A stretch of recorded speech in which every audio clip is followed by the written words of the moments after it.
tubaniriza nnyo mwenna abali ku UNNTV akadde kano. Tusanyuse okubalaba, kansubire nti musibye bulungi. Week etandise etya banayo olunaku olwaleero.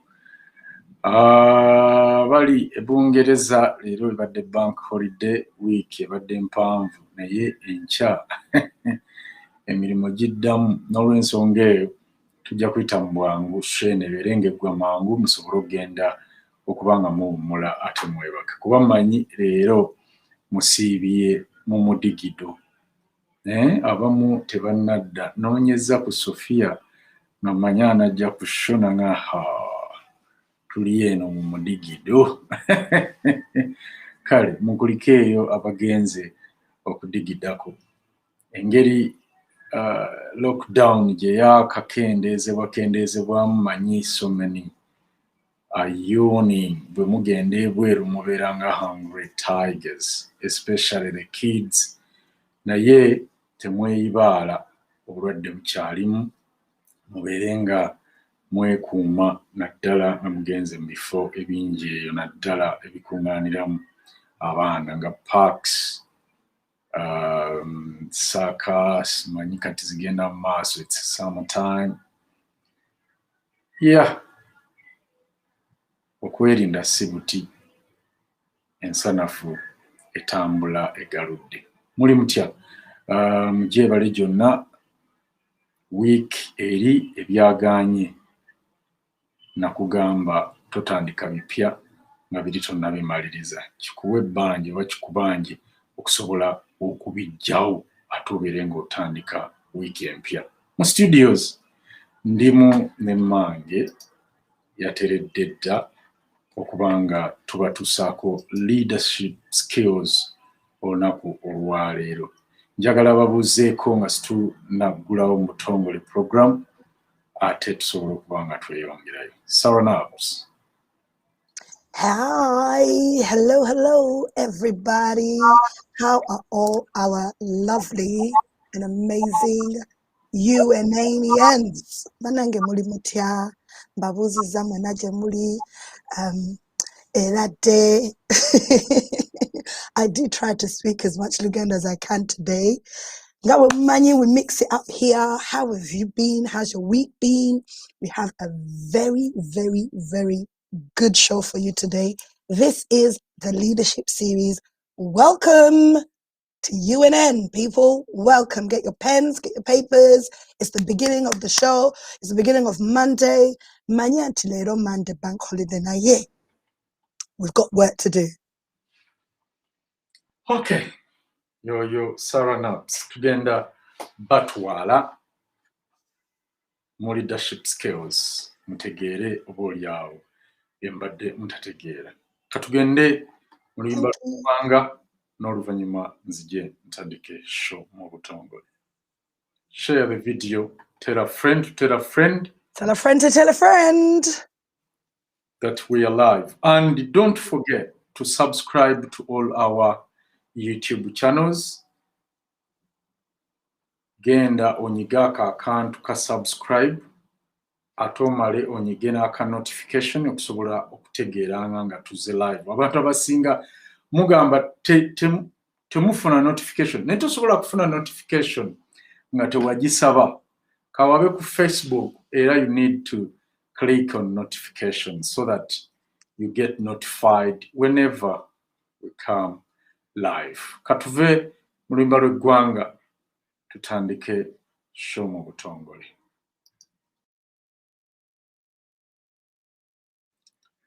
Kale mukulikeeyo nnyo mu luyimba lw'eggwanga, kansubire nti lubayisizza bulungi. Olunaku olwaleero tugenda kuba nga bwe mbagambye tutandika ne show yaffe nga si ndala emanyiddwa nga leadership series, naye teweerabira oli ku UNN, the Truth Command Center, inspiring and empowering you to start a positive revolution in your life and community and making our world a better place. Don't forget to Follow us on all social media platforms using the social handle GetUNN.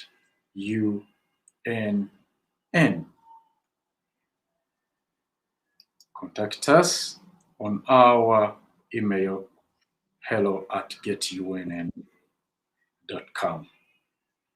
Awo ojja kusobola okutufuna so nga ate ennamba kuyinza okuyita okukuba oba okuweereza message mu programs eziri live eri +44 7414980042 ojja kuba otufuna bulungi. N'olw'ensonga eyo era tukyagenda maaso n'okunga bannayuganda nga tuteekateeka okusosootola ekintu kye tulowooza ekigenda okukyusa ensi Uganda nga ffe twekwatiddemu awamu so si kulekera abo bassekinnumba na byabufuzi be tulowooza abaafuna eddembe ffe werabira.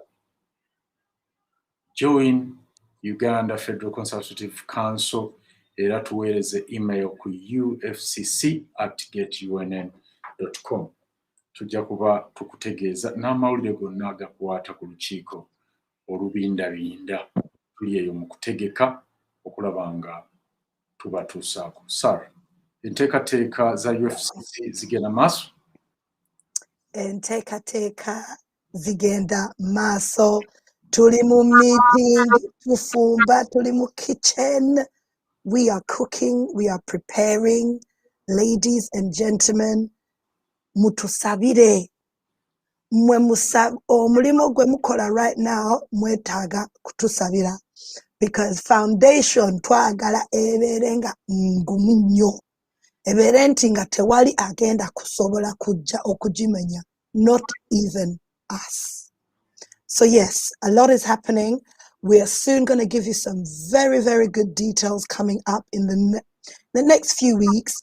We are just still putting our things together so that we can come and give you a very, very powerful conference launching our UFCC, because this is yours, ladies and gentlemen. Every Ugandan hearing me all over the world right now. UFCC is all about you. If you want the Uganda, this is now your opportunity to really come together.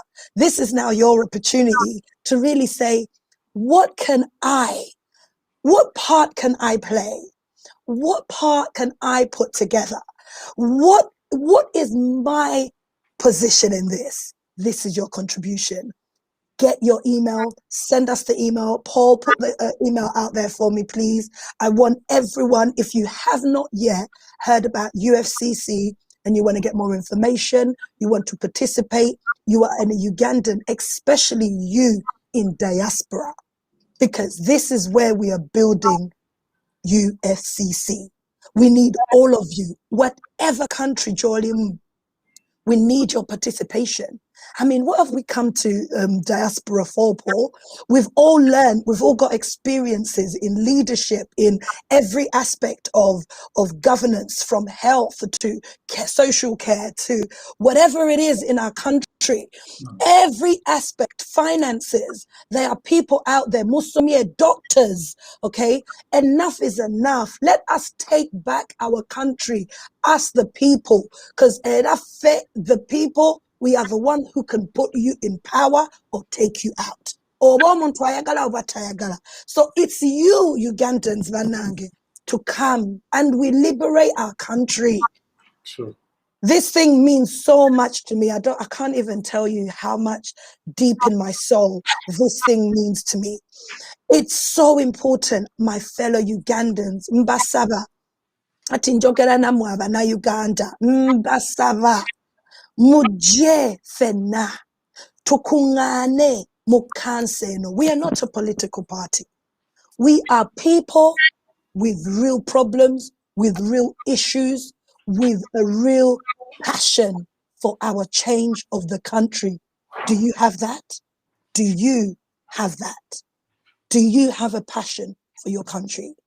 Is there something that you have done in your life, in your adult life today, that you can truly come and say, I can contribute, please email us today to join UFCC, because you will be getting an email from us for the invitation of the launch, and for you to have first access to our objectives, to our aims in detail.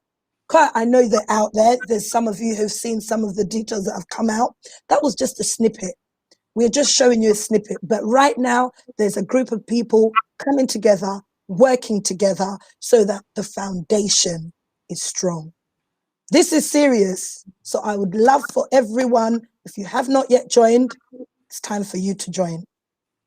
Email us, ufcc@getunn.com. Thank you. All right. That is our on Saranab's program gye tugendamu olwaleero ya leadership series.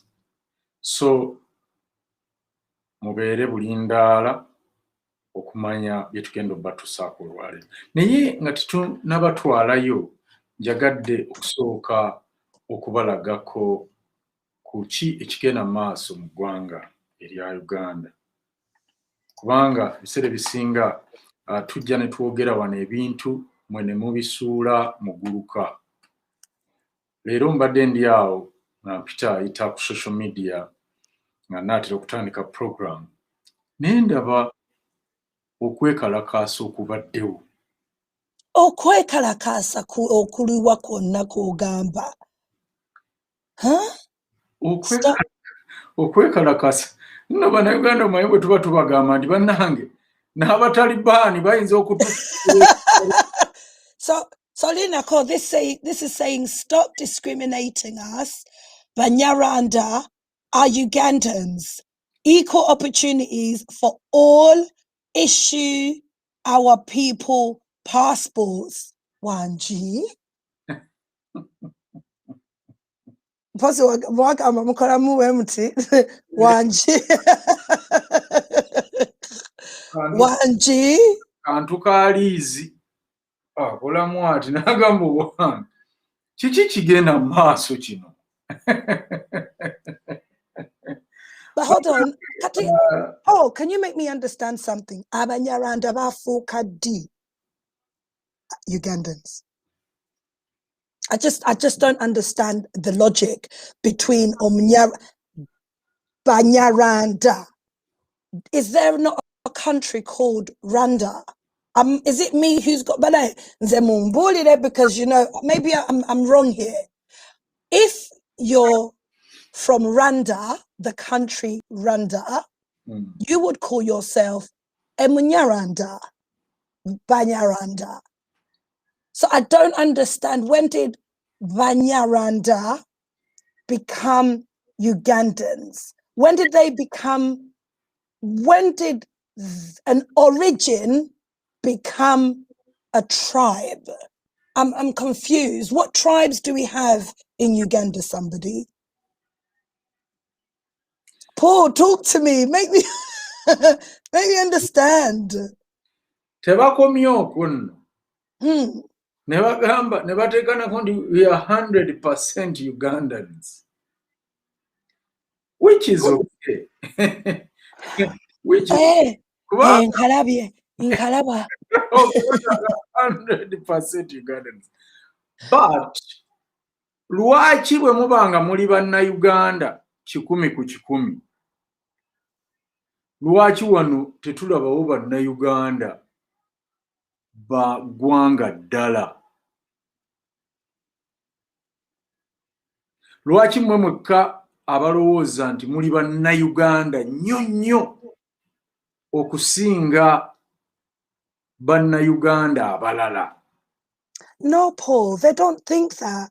They're doing what we have been fighting in I guess in the diaspora, where we say Black Lives Matter. So now all of a sudden, Banyarwanda lives matter. But we didn't say that you can't be a Munyarwanda.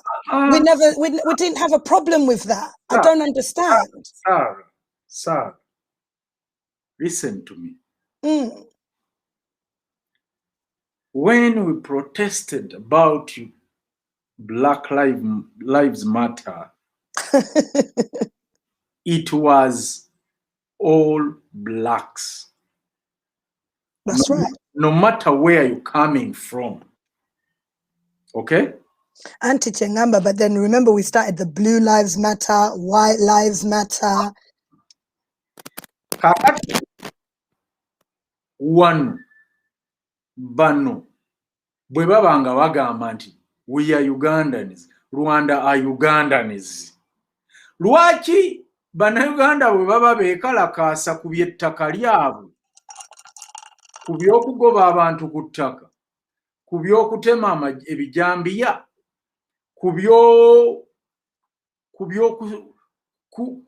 bo lwaki ate tebabeerayo?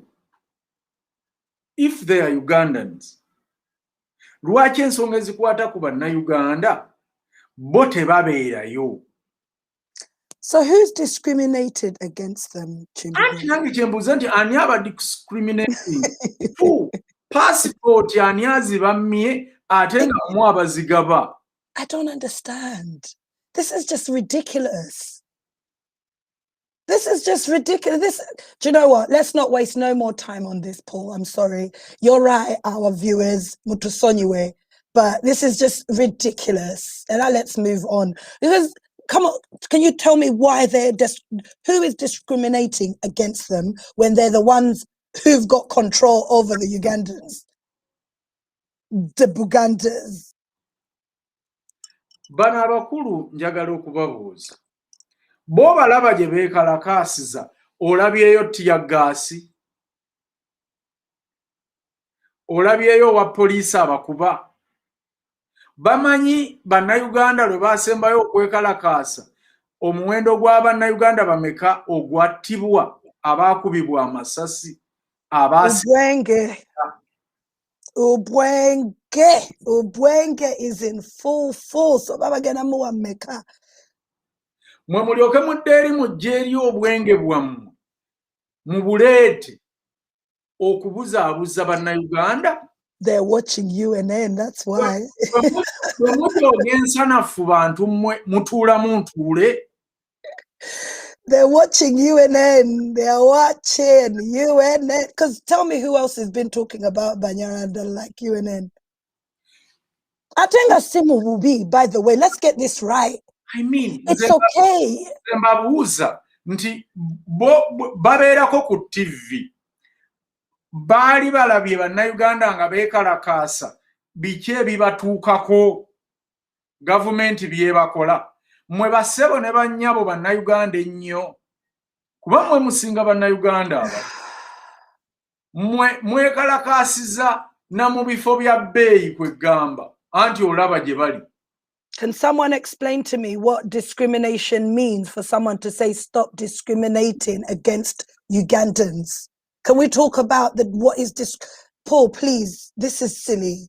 And whoever tried to canoodle and put something together to get a bit of attention, all right, we've given you 5 minutes to get them mass or several. But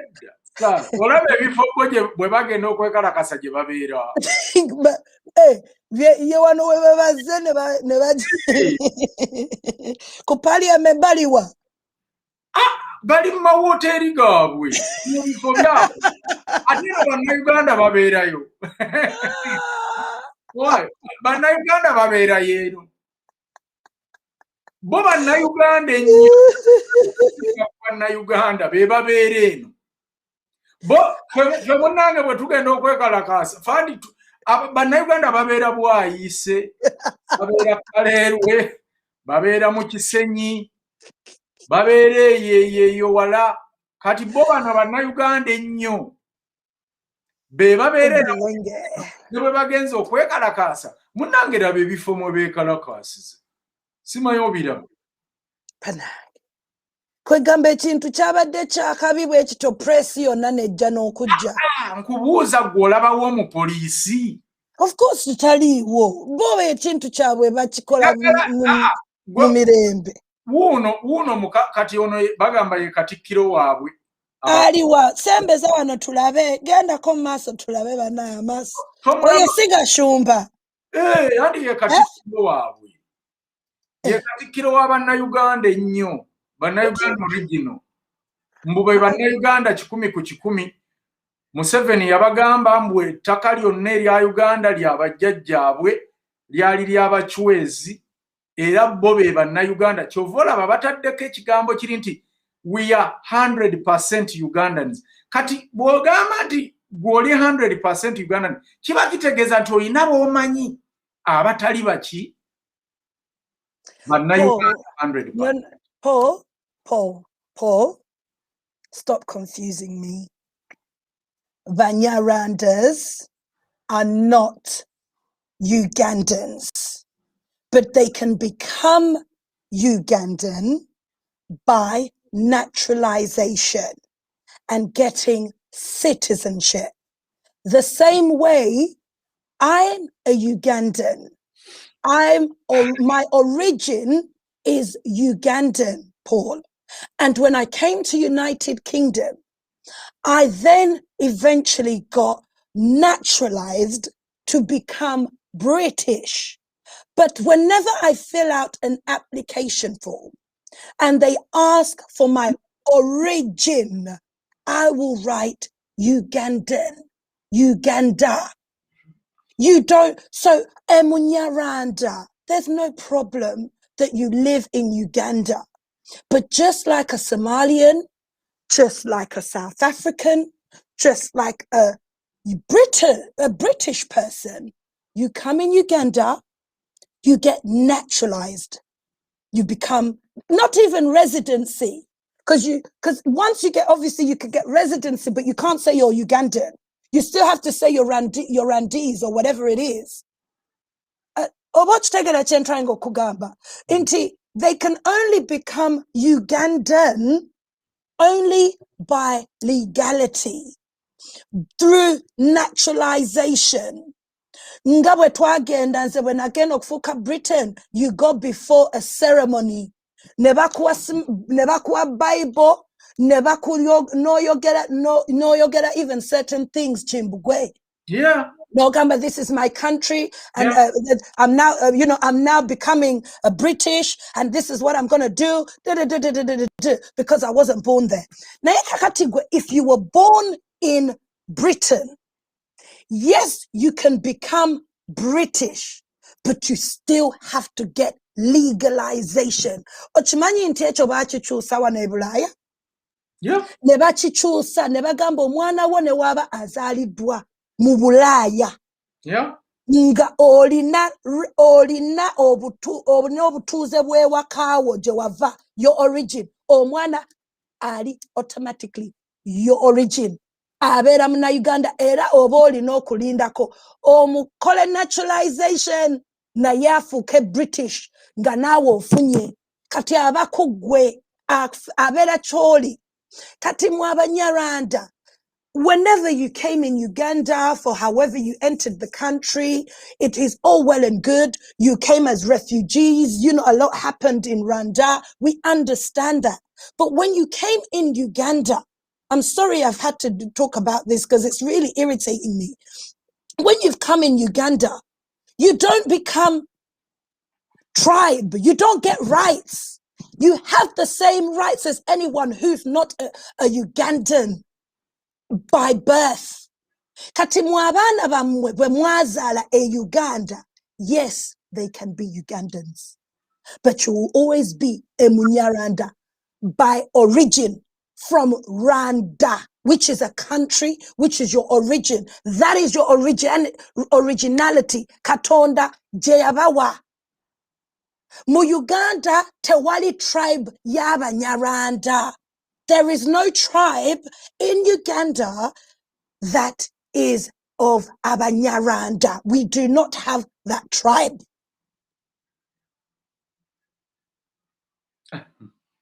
Sarah, kankubulire. My goodness me, I can't believe this. Ugandans, omanyi ffe tubagamba ebintu wano ne mubirowooza nti byakusaaga, but anything going on in Uganda or something is cooking to come, you just have to be ready. Yeah.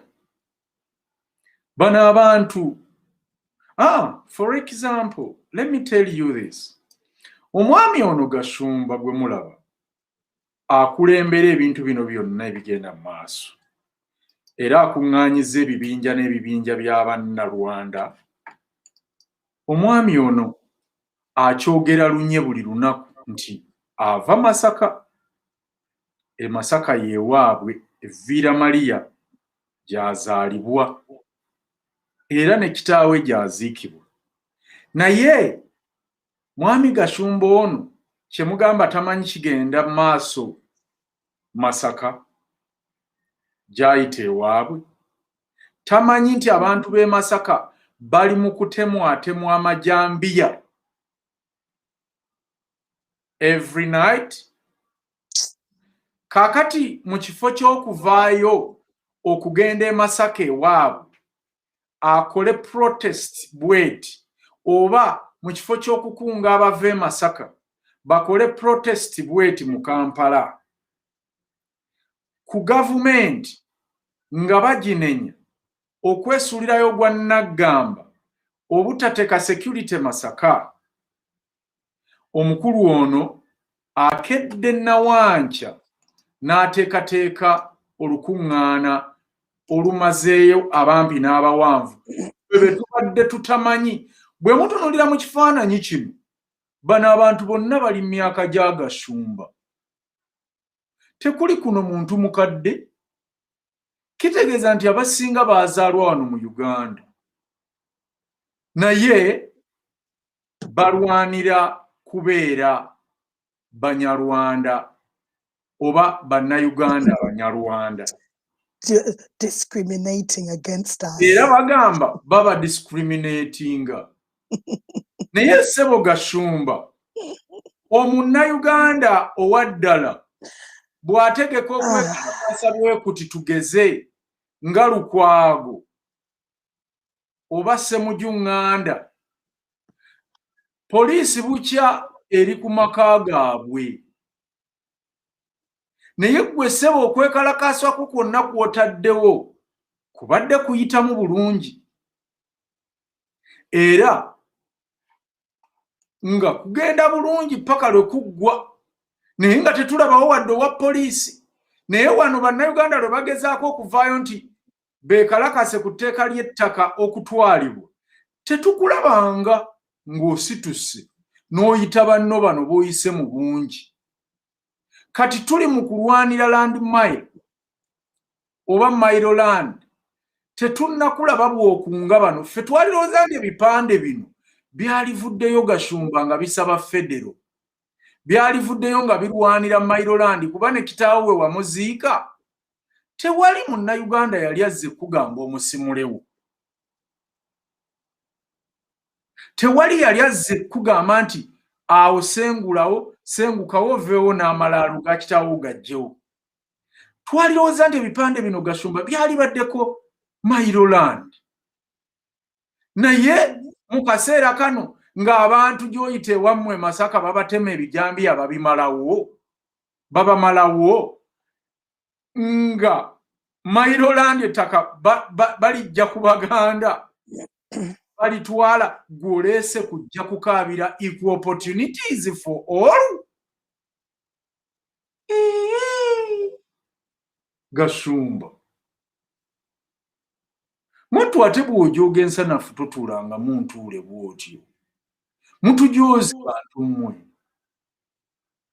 Ekintu ekimala mwe temukirabako nga kimala. Mwe mulowooza nti bana endiga okutunula wansi yo temanya gyegenda.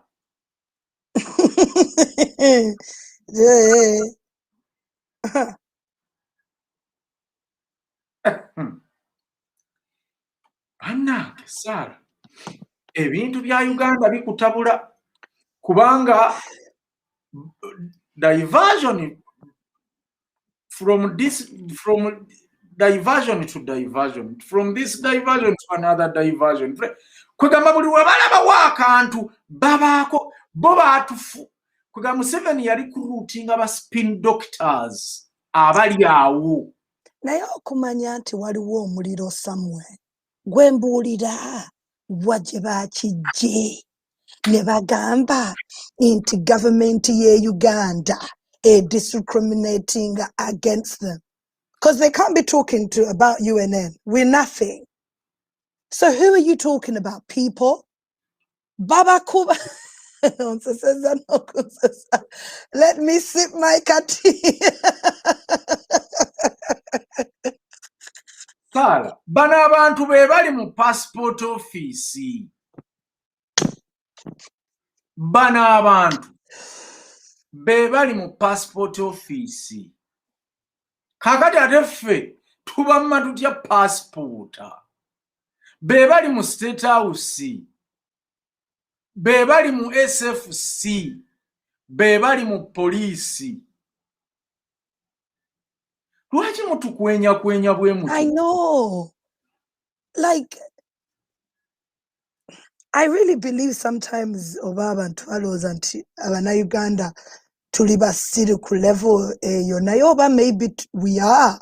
Because whatever Boba Sola never again and never protesting and no police, no one, no, not even a kaka, not even like a border. Wali wadde gwe bakubeka Bannayuganda mikono gyakutukako nga babakuba kanisa tuka abamu balema babakuba masasi wano tewabaddeewo wadde baaluuni ebaluka. It's the spirit of Ubwenge. Bo beekalakaasirizza mu ddembe ate kati munaye baani abagambako naye kati abo njagala wabeewo mu Uganda mu Kampala wakati oba mu kifo Gasumba we yabadde Bannayuganda abateekawo protection gundi okuprotestinga kw'ebijambiya ebiri e Masaka olabe embooka egenda okuvuga olabe engeri batikka kabangali tebayinza bakkiriza kati bano boolukusa baalugjeewa olw'ekalakasa in peace ebyo ebipande baabikubiddewa gye batabikwata nga situlabye ku mwogezi w'amagye n'owa poliisi bw'ayogera ku gundi eno ku protesting eno. So Ugandans mukimanye nti eggwanga lyaffe lyawambibwa era bwe tubayita mu UFCC okutuula okulaba bwe tweddiza eggwanga lyaffe temuluyita lusaago muwanguwe tukole ekintu ekirabikako oba ekiyinza okuya. Njagala okubaako ubwenge bwenzija Oh, Ubwenge ayitiridde bana. The spirit of Ubwenge gye tugenda okusookerako nga tusaba kubanga waliwo ubwenge Saala bwe njagala okutaggulula wano. Njagala buli muntu ataaginge munne. Njagala buli muntu ayite munne. Tujjewo ekintu kino. Omanyi nabagambye nti Museveni alina ba spin doctors ababeerawo to divert, ababeerawo to kwegamba okusaabulula buli kintu kyonna ekiteekebwawo Bannayuganda. Mmwe temwejjaako kigambo kya indigenous. Bali oba beeyita Bannayuganda 100% Ugandans, ffe tweyite ba indigenous Ugandans. Buli kintu ekireetebwa ba indigenous Ugandans nga bano abasajja baleeterawo immediately diversion. Ewiiki eno yonna tubadde tuvuddeyo nga tugamba nti bane twetaaga okumanya kabaka waffe waali, kabaka waffe bwali, kabaka waffe embeera gy'alimu. Tewaayise na kataayi oba akataayi tekaasaze na kkubo baleeta ekifaananyi kino ku social media. era ne batandika okugamba nti kabaka akubye ku matu, kabaka si mulwadde, kabaka ali Germany ali abulamu era yalabiseeko n'abataka aba Buganda Foundation be yagenda, I mean abakabaka Foundation be yagenda okusinkana mu Germany. Really? Really? Mwe bwe muba temulaba temuwunyiriza, mwe bwe mutunuulira ekifaananyi kino n'environment mwe kiri ne background mulaba eyo Germany. Ali ku mbaga naye ng'eyo embaga eri Germany oba eri mu Europe, kale oba mbaga oba mukolo naye mwe mugulaba guli Germany. ate ali mu tent. Naye bw'otunula environment tolaba noga nti naye ono nedda eno environment ya Uganda. Oba muba mwagala bamale bazimbulukusiza mulabe buli kagamba akali ku background. Twabagamba muyige okugatta dots, muyige okwetegereza, muyige okubuuza ebibuuzo. Ffe gy'emisomo gye tubawa wano. Tubagamba nti muyige. Kwegamba bw'osika akafaananyi kali akali emabega akali ku tenti akagambo gwe tokalaba nga kali photogenics. Kyemugamba German photogenics nayo yekola events ze Germany. Nkusaba ogende closer tulabeko. Oba babagambye nti omutanda yakomyewo kakati ali Kampala n'asobola n'okwata endimu omukolo ng'omukolo gwabaddewo ogwe Kampala ogutabaddeko masiki. Akafaananyi baakataddeyo after yesterday's show. Kasita twayogera baakateekayo, waliwo wano lwe najja ne njogera ne mbaga nti bannange Mutebi Katikkiro yatambulanga wano Mayiga n'agenda okusoloza ettaffaali. Waliwo agambye nti this photo is old, simanyi nti n'omwami ono on the left died last year. Buulire bannayuganda nti kuvaayo kukola enteekateeka okusindika Henry Gombya e German okulaba ku bifa ku kabaka waffe. Baasazeewo okuleeta ekifaananyi kino okubakkakkanya pressure, mugambe nti ate kakati kabaka bw'abanga mulamu mulungi, ate kakati anona ki Gombya agenda kukola ki Germany, ye ssente tumuwaza ki? Ekyo tekibakwatako. Germany nga yewali septic tank eri mu Pasipala oyo gwe balinnyeeko. Waliwo omuntu ayinza okuteeka septic tank mu compound Germany. Kambabuulire bakulu bano mubategeera abali mu kifaananyi kino. Kifaananyi kino kyadda nnyo emyaka gyetoolodde era kya mukisa mubi bannayuganda okubategeeza nti abakulu bano bombi abali mu kifaananyi kati we twogerera bagenzi bakkirira ezira kumwa. Simanyi yatadde ekifaananyi kino ku mitimbagano na kigendererwa kiki yabadde ayagala. Omanyi kati tulina ani eyakitaddeyo Kimbugwe ekifaananyi kino? Andi bino bye tutera okugamba abantu nti twetaaga tunoonyereze ekifaananyi bw'okiraba ddayo olondoola omanye who made this photo. By the way, ekifaananyi kino tekiri photoshopped. Nedda bano baatekinga ekifaananyi kino, it was a function. N'omutanda ate yali ya bugwangwa oba yalina yawaka omutanda mwe yeetaba n'asobola okuba n'abakulu bano. Abakulu bano be baani? Ekifaananyi kino ku kkono ye mukulu Edward Nsubuga Wilson. Ono nga mugenzi yafa ng'ennaku yafa mwaka Wilson yafa mwaka guno by the way Edward bwe mbaseerabidde ndoza around May or June he died. Ani eyataddeyo this picture where Ku ddyo ono wali mukanzi enjeru gwe mulaba ku ddyo wa Ssaabasajja oyo omukulu ye Philip Naggenda Wilson naye yafa ate ye yasooka n'ono mukulu we ye yafa mu mwaka gwa 2020.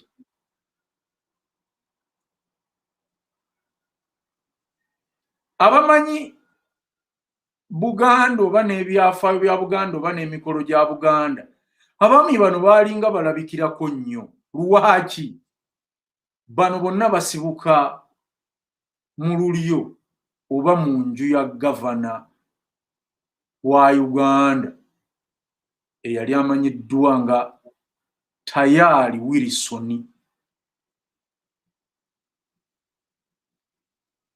Abamanyi abantu bano era basibuka mu lulyo lwe lumu olw'owessaza Festo Manya Ngenda.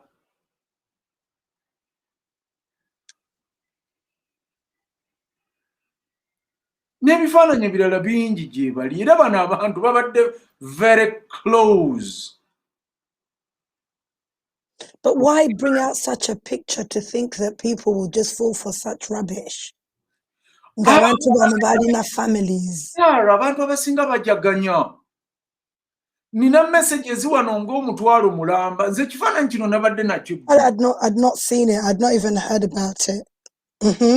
Kati ngamba nti bannange no nze nga mmanyi abantu buli omu ajja kitegeera naye olwaleero ngenza okukebera message ye nga bakisaasaanyizza ekifaananyi buli omu aga nti bannange mulangira bwe bali kusaba Ssaabasajja tumulabyeko Ssaabasajja kati tuli basanyufu matwanyiridde n'okunyirira ye. Oh my God. Naye why are we like this also? Huh? Lwaki ever tetwagala ku looking much more in the detail, attention to detail, my fellow Ugandans?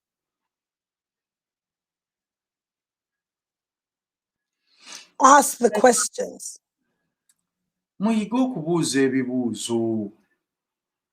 Muyige okufumiitiriza. Tusomesezza nnyo wano okufumiitiriza.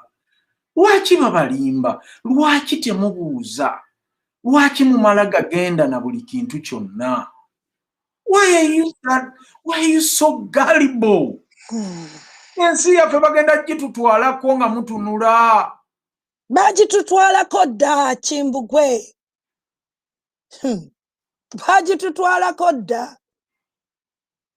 Ekyo mukimanye wemba temunnaba. Abakulu bano bombi be mulabye, the Wilson family. Because mukole ebyafaayo bya Buganda mulabe omukulu gwe baali bayita Tayali Wilson. Mujja kutegeera family eno bano bombi bagenzi bambi. Bafu. N'okufa kwabwe paka nakati kutankanibwa. Naye muleese ekifaananyi ate n'emmengo n'esirika becce tenyega. Naye basajjamu abali emmengo. Mayega yabakola ki? Mayega yabawa ki? Kubanga bino ebintu si UNN ye yali badde evaayo okubitereeza. CBS FM, radio ya Buganda, gye batugamba nti ya Buganda, ne BBS gye batugamba nti ya Buganda, ye yali badde evaangayo okutereeza ebintu bino. Naye nammwe ne musirika.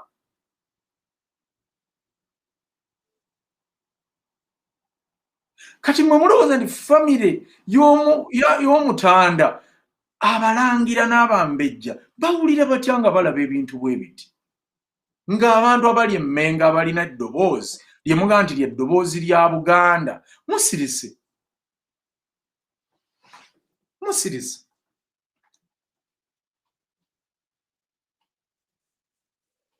This is so sad. Very sad. So Ugandans We are too gullible.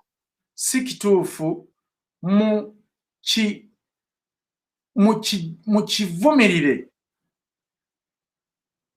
era mujje ku bantu bano ekifaananyi kuba baawummula.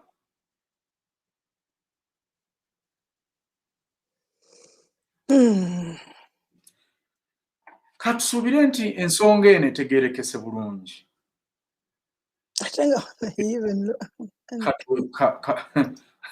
Katweyongereyo bannange, kubanga ku ssaawa eno tuli mu kaseera akazibu nga bali mu kutta abantu. Exactly. Naye diversion zifuuse diversion buli kiseera baleeta abantu. Bannayuganda, njagala mumanye nti ensi yaffe eri mu buwambe. Njagala mumanye nti ensi yaffe efugibwa abantu abatemu.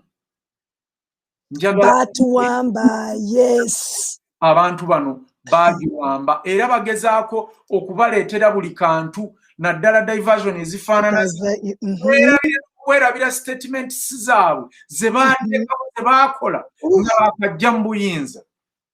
Kuba kakati mu kifo ky'okwogera kino mudda ku kiri, mu kifo ky'okwogera ku kino mubisibwa birala. Kati ekintu ekyaleese obuzibu okusaasaanya ebifaananyi bino byonna, UNN kwe kuvaayo okugamba nti egenda kusindika ttiimu yaayo e Germany okunoonya wa Ssaabasajja Kabaka waali wajjanjabirwa.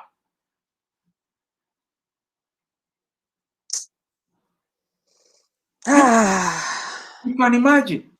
Because tuvuddeyo tugaye nti ffe tugende nga bwe tuli eno mu diaspora nga twesobola nga n'abasajja abagezigezi tubalina abalina experience bagende. Gombya nga yabakulembeddemu tufune. Era mujjukira jje ekiro twasiibye wano nga tugamba twagala kusonda kasente. Era bannayuganda ne batandika okusonda akasente.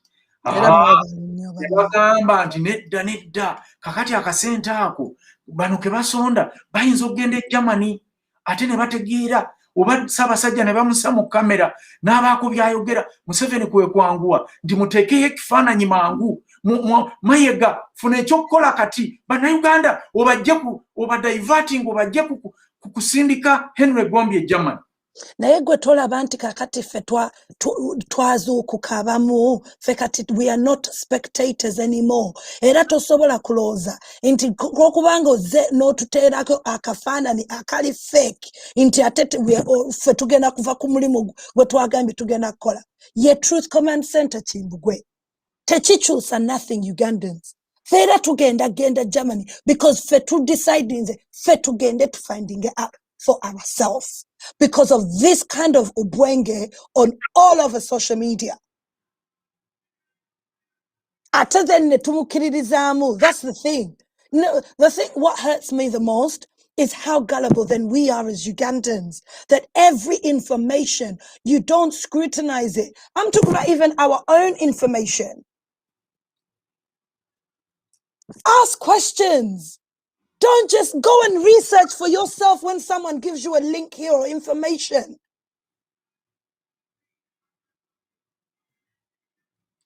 Kankubuulire omukulu ono y'omu eyavaayo n'ayogera ebigambo bino. Sarah, have a look at this. Njagala obisomere abantu abali wano abalaba. You can't be the head government in which people are killed and you don't know the killers. Museveni, 1980. Bw'atyo bwe yayogera. Yenno awe ye yali atta abantu. Mu gavumenti yali akolera. Naye gavumenti enoonya abantu abafa. Abatta abantu tebamamanyi naye nga y'abatta. Era bwe yali avaayo kuma mu bantu omuliro bamuwagire yabagamba nti tosobola obeera otya head of government nga tomanyi bantu kugamba akusomooza like what's that word in Luganda? Kumanyira kwegamba amanye ekituufu naye obwenge amukozesezaawo. Kati ku ssaawa eno, who is the head of government, Sarah, mu Uganda? I don't want to say his name, I'm sorry. The junta. Okay. Ani yatta Kaweesa? Tata Mubigula. Ani yatta Biriga? Tata Mubigula. Ani yatta Kirumira? Tata Mubigula. Ani yatta Nyakayirima? Tata Mubigula. Ani ya atema abantu ebijambiye Masaka n'Entebbe? The government of Uganda. Nabagamba ono omusajja ayogera amazima naye nga mmwe ne mulemu okurealizinga. Omuntu bw'avaayo n'akugamba nti ye tasobola kuba head of government nga tamanyi batta bantu, kitegeeza nti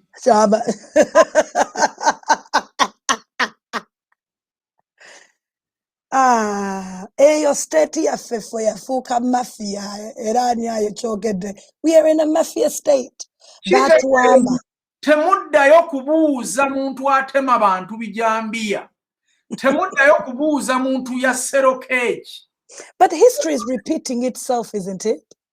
Kubanga ye yagamba tasobola kubeera mu gavumenti nga batta abantu nga tamanyi babatta. Akati mwali kitegeeza nti abantu abo abamanyi kubanga yagamba tasobola kubeera mu gavumenti nga tamanyi batta bantu. Singa mwami Museveni abadde tamanyi batta bantu yalibadde kati tali mu gavumenti nga yalekulira. Bw'aba mwali kiba kitegeeza nti abantu bonna yabatta. Eyo topiki tugigaddewo era buli muntu mutandike kubuuza Museveni lwaki otta abantu, mupostinge Museveni yatta abantu. Museveni is killing the genocide eri mu Uganda. Kambabuulire tebangawo mu nsi yonna mu kyasa kino ekya 21. Kubanga genocide eri mu Uganda erabika. Silent genocide. Let's get it right. Silent, Sarah. I know. Tell it silent naye era eri silent because Uganda tuti silent. Tetwogera. Era that's why asolo to controllinga no muzungu we ne European nagenda n'abagamba nti buli kimu kiri okay. In fact tuli bubi nnyo mu COVID mutuweereze sente ne bamuwa ne sente ne bamwongere sente. Yena aziyiseri nafuna more equipment and weapons okutta Uganda.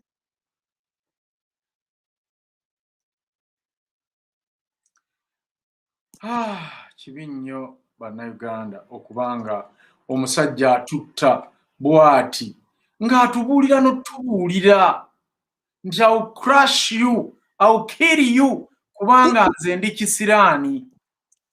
Tonzijukiza nekya. Chimpo, do you remember what you played yesterday? Nga tugamba Uganda nga tatukolera. Bana tuliko show ya leadership we mba mwaka to join. Museveni, your current president, has told you every Ugandan he does not work for you. He works for himself and his family. He knows who's killing them because he's killing them. He's controlling the government like it's his backyard, Uganda, like it's his backyard. But us Ugandans, tuchaganya okkiriza. Ne mugamba tulina opposition, era UNN is being paid by the state.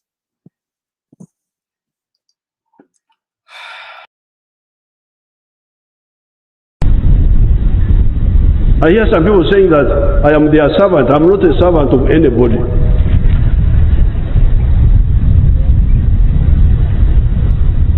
I am a freedom fighter. That's what I do.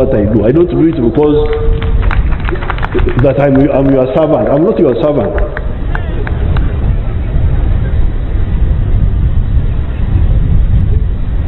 I am just a freedom fighter. I'm fighting for myself, for my beliefs. That's how I come in. I'm not an employee. If anybody thinks he gave me a job, he's deceiving himself. I am just a freedom fighter whom you thought could help you also. Do you wake up sometimes and feel, you know what, this is too much for me? This is too much. You don't feel appreciated enough. It doesn't matter because I'm not working for. I'm working for myself. I'm not working for other people.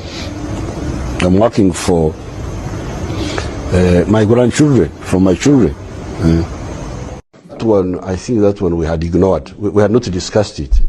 It can be discussed, but since we had not, but I think after 75. The vigor, I think there's some scientific idea there that maybe the vigor is not as much after 75 years. So that one I wouldn't quarrel with. Some, I know there are some leaders who have been leading even beyond 75, but I think if you want very active leaders, it's good to have the ones below 75. So are you saying you wouldn't go beyond 75 yourself, sir? Not at all. Because they are producing similar products.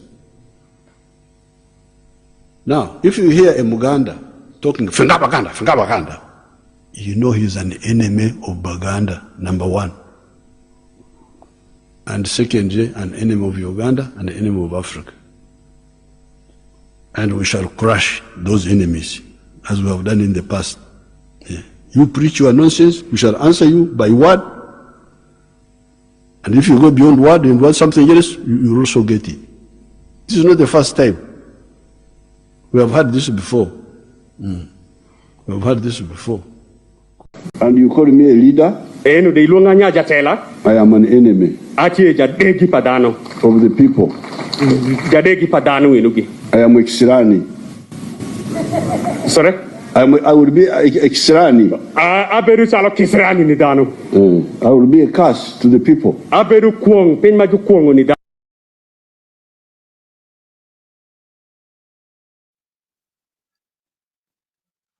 That word kills me all the time. I'm a Chisilani. I'm a Chisilani.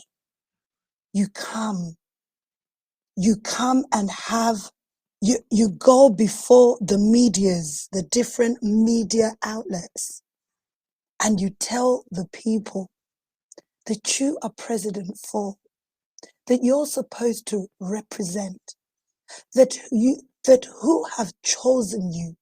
Do you know a president is an official chosen, is an official who is chosen to preside over a nation?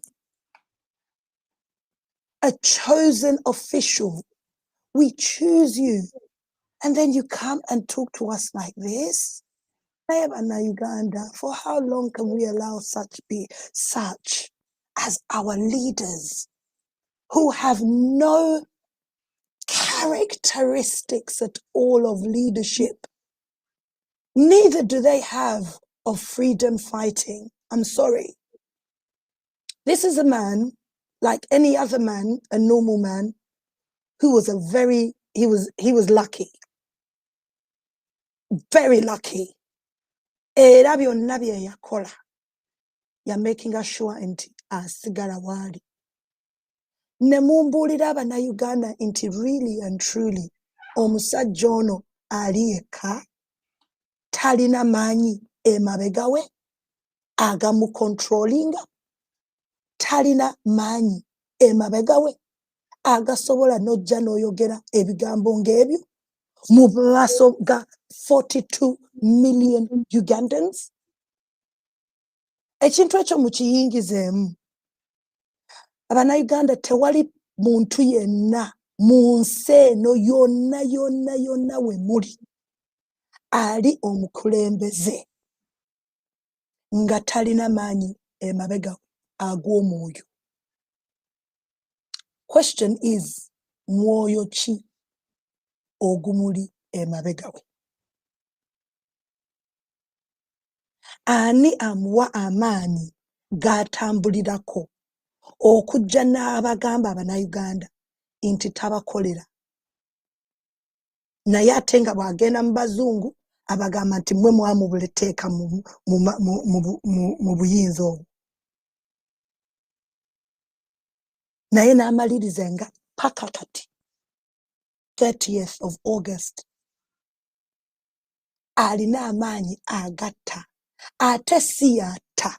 Kyekisinga okunnuma nti si kati ye takyatta. Kati he passed the button. He passed it on. Otegera Kimbugwe. Naye mwebuuze, omusajja okubeera bwali bw'atyo temuyinza kuŋŋamba nti ayimirira yekka. Kati nze mbabuulidde olunaku lwaleero, there is no leader in power in any nation who is in power by himself. There is an altar gy'aliko.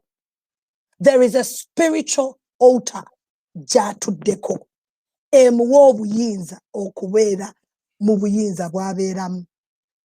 Ekyo nkibabulidde leero. Kakati Abannayuganda mulina okumanya buyinza ki, powers ki mu mwoyo, kiki ekyo ekimuwa amaanyi ako? Because until tutta ekintu ekyo Abannayuganda, ne bw'oleeta military bajja tutta batumalewo ffenna.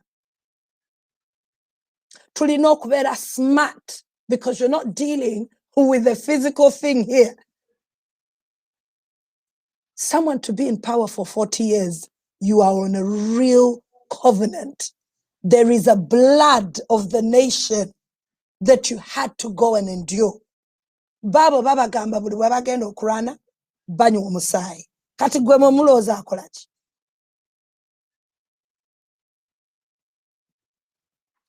Bannayuganda, muwulirize nnyo ebigambo ebiri mu statement y'omukulu ono. Oli najja n'akugamba, I'm a freedom fighter. That's why I do what I do. Mwali mutuddeko ne mwebuuza biki byakola. Era mukyebuuza lwaki abikola. Oli akugambye ndi no, I'm not your servant. I'm working for nobody. I'm working for my self-beliefs. That's why I do what I do. Najja n'abagandi Abaganda, I will crush you like we have ever done before.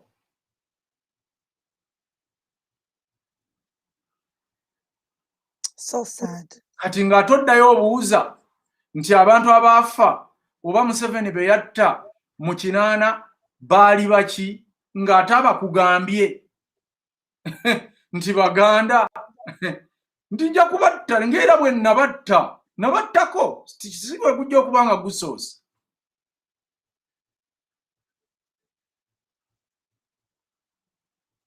Ejjambi yeekaawo.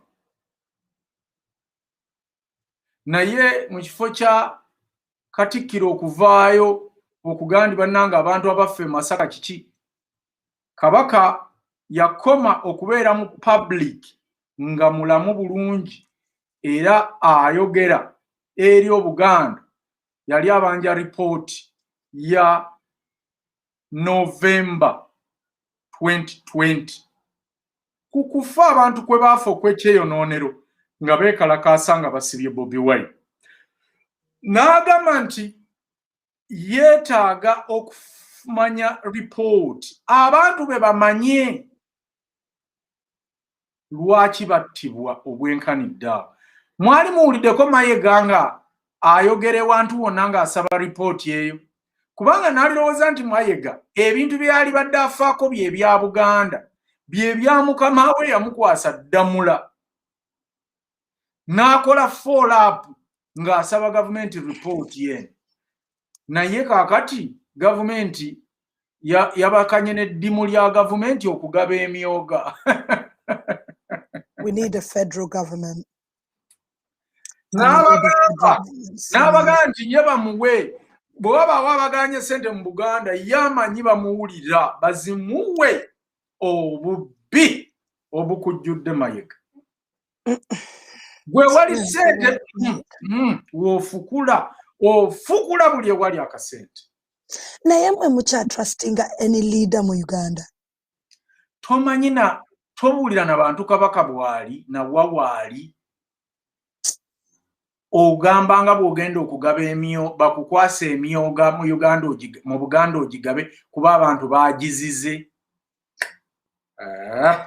Tuyinza tutya Abannayuganda okukkiriza nti kabaka waffe yalina yasaba n'okusaba okuva mu nsi ye? I don't understand it. N'okugivaamu. I don't get that. Sarah, tutandikire wano olwaleero. Well, kagamba n'ebintu bye twogeddeko waliwo olumu bikumalamu amaanyi ng'Abannayuganda nti ekintu kino tugenda kikola tutya really okutuuka kwe twetaaga okutuuka. Abannayuganda, sorry Chimgwe, help me to go on in a live, put it the other side. Tofayo kaleke kankasomere wano. My fellow Ugandans, this Kamidyo Mukalaba Kaliwano Kagamba.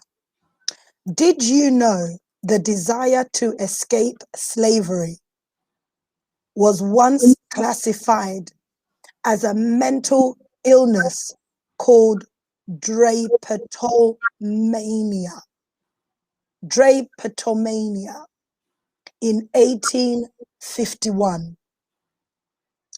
Black people were considered mentally ill for refusing to live in bondage. Obadde okimanyi nti okwagala okutoloka mu buddu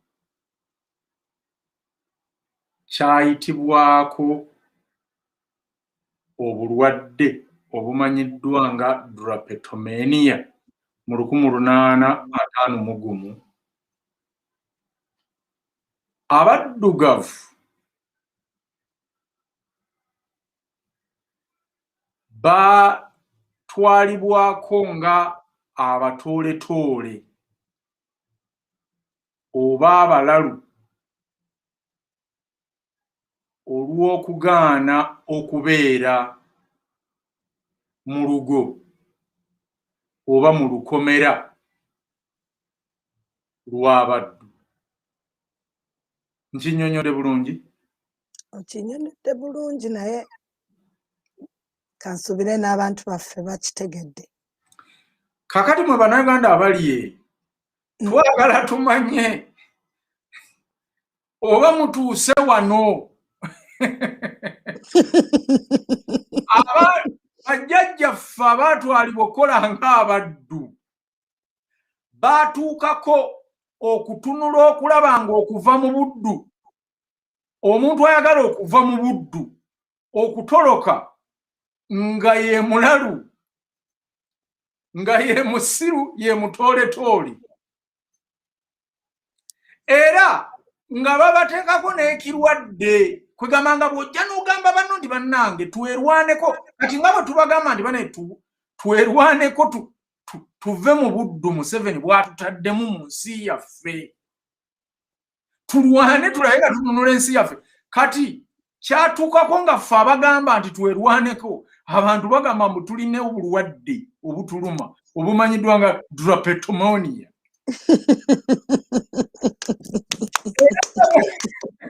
Era nga bwe tuba twererejja wano oli akoona ku munene amugati okimanyi nti ne Sara Nambuzi yafunye drapetomania bwamukutte nti ate lwaki nti azze wano ng'atugamba nti tulina okwerwanako tulina okwenunula ne gundi oliba gundi yalwala yatandika bwati kakati bannange bwenalabye akantu kano nakatengo eri naye tatutuusizza wano kati wano wetuli kuba kakati okimanyi eri abagandi abantu abalaba UNN balwadde ba drapetomania abantu abalaba UNN balwadde ba drapetomania nti lwaki nti ate tubawulira nga bagamba nti tulwane tugobe Museveni mu Uganda nti tulwane tuleete federo mu Uganda bwebwo obulwadde baatugamba nti bwebwo obulwadde omuntu yenna atayagala Museveni ayagala nti Uganda agamba nti Uganda eri mu buwambe oyo baatugamba nti ezo ze sayini za drapetomania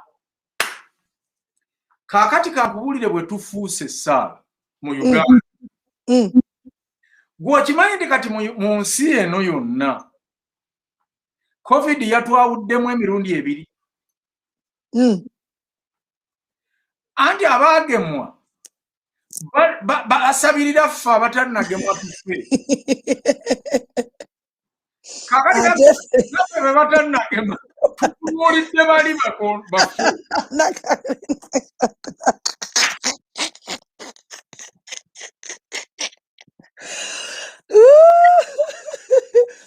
Oh my goodness me, Jesus. Baba, ensawo kati wetuuse. Ensawo wetuuse. Uganda weeri, gwe wegendeza abantu nga babagema. Ne bw'okuba mwasi nga gwa alaje. Oliaga nti otyo. Nakugamba bagende bakugeme. N'ogaana kati olaba. Bagamba ngalinga afuuyirira akagalo. COVID yakwate. Ate weegemye. Naye abeegemye nabo. N'abatanneegema. Bwe buli lwalaba eyeegemesa bw'abaga nti bane mpulira kamunguluze ddulu. Nakugamba togenda kufuna vaccine n'ogaana kati kwolabe. Ne gundi bw'atyo bwe yafa. It's so true. N'olabira ddala ekintu kye tuliko nga tekitegeerekeka. Kaakati Uganda ffenna tugamba tulwanyisa Doni Corleone Museveni. Naye eriyo abagamba nti katulabe katubalaba abo gye banaakoma. N'abalala bali eno bakati naye bonna nga bagamba balwanyisaani Museveni. Naye buli kyoleeta oli ng'akikubamu ebituli. Ng'agandi mwawulidde bwe yagambye kati yagamba ki kati oyo agamba ki ng'era awunzika agamba oyo akolera Museveni. Bagamba oyo alina drapetomania.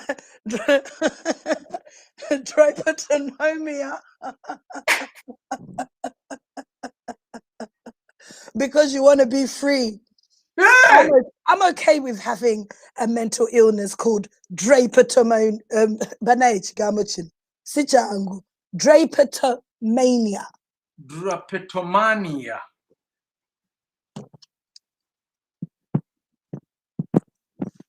Eriyo Saala akulaba nga alabira ddala drapetomania akutawaanya olw'okuba oyagala kuba free.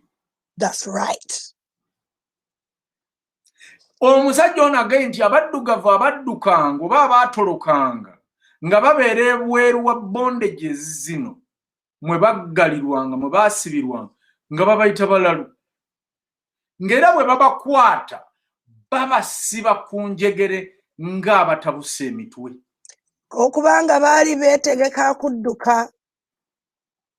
Yes. Omusajja gwe bayita Samuel A. Cartwright yagenda n'abayingiramu n'agamba naye abantu bano abadduka nga tebali supposed okubeera slaves.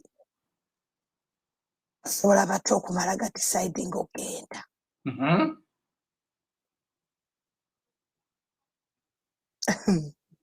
Waliwo muganda wange yakola statement ye tewagiwulira nanti it's fine muvuge ekyammwe nange kanvuge ekyange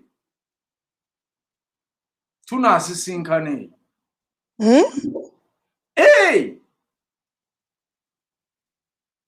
naye ate bwe yadda eri ewuwe mu kifo ky'okuvuga ekikye tusisinkane ate ye yatandika kukuba kino ekyange naye ng'ate yagambye nti kale kuba yagambye nze nina okuprotectinga mwami Kyagulanyi ne mukyala we ne famire ye kubanga gwe tulinawo era gw'olina wani. But I would rather have nothing. Simanyi about you, but would you not rather have nothing than have something that is fake? No? Owange buli muntu alina kyayagala mu nsi muno. Wulirizayo kano. Nze saagenda kuvumirira kiki. Naggulawo olutalo ate oluvumirira kino. So nga ate mu kwawukana ku ssimu twakkiriziganya nti kale gwe vuga ekyo nange eno nvuge kino then we shall meet somewhere.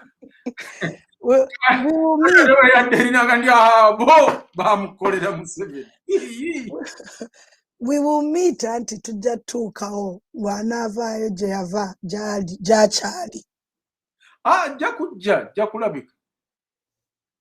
Abakulu baatugamba temwawulira gavumenti ng'egamba nti Lumbu yetumulina era tujja mujjayo ate ready mu mbuga z'amateeka. Kakati nze bw'abanga omuntu alina obuyinza nga Museveni yayogedde ekyo kigambo bw'agamba kumuweebwa constitution ate oba okyaddamu ki?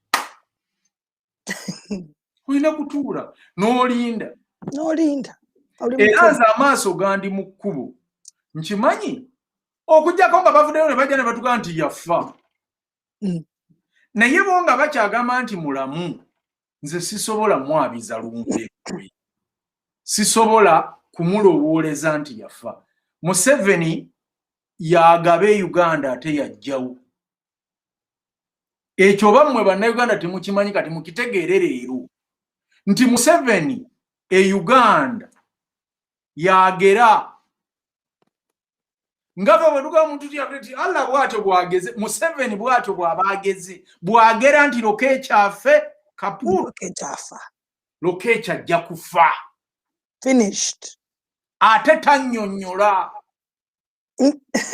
ate anyonyo nga lwaki akunnyonnyola ate Katonda bw'atwala avaayo nannyonnyola nedda. It is. Kakati mu bufunze gw'oli wa ddembe okutuuma Museveni kyonna kyali mu Uganda era otuula ozingeko emikono otandika okugamba abantu ti oyo akolera Museveni oyo akola bw'ati ye eri Museveni bw'atta bw'anaatuuka ku wuwo naye n'amukomaga ojja okuga nti wamma tulwane abasajja kye baayogera ku UNN kyali kituufu. Nze munnange ebyange byawano tubyogera mu ngeri ya lusaagosaago bwe rutyo naye ate mwattu tuba tubitegeeza mwe temulowooza nti waliwo kye tutategeeza no byonna tuba tubitegeeza ate era ekiseera kijja kutuuka mu birabe nga bituuse ng'era bibatuuseeko.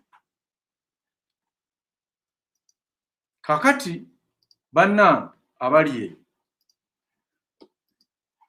leero mu series zaffe ez'ekiro kya leero njagala tubanjulire ekitundu kye tugenda okubayisaamu mu sipiidi ey'ekitalo ate tubawe nammwe mukube amasimu mutubuulire ki kye mulowooza ku mbeera eno.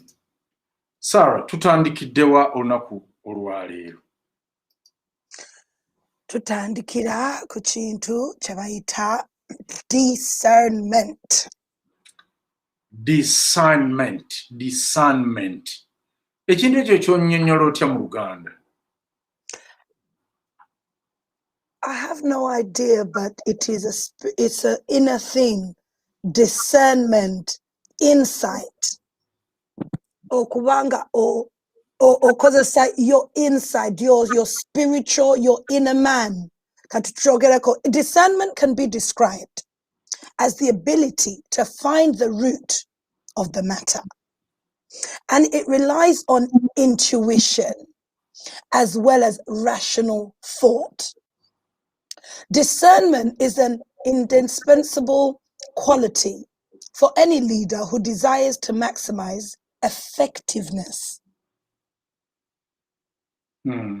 Soko vonulao chimbugwe. Kale, katusooke tubavunulire kano. Sorry. Kye bategeeza wano ku discernment. Kansooke mbajjukizeeko omulangira eyajja wano okutusomesa ku nsi y'emyoyo n'amaanyi agaliyo n'engeri ki gye tusobola okugakozesa.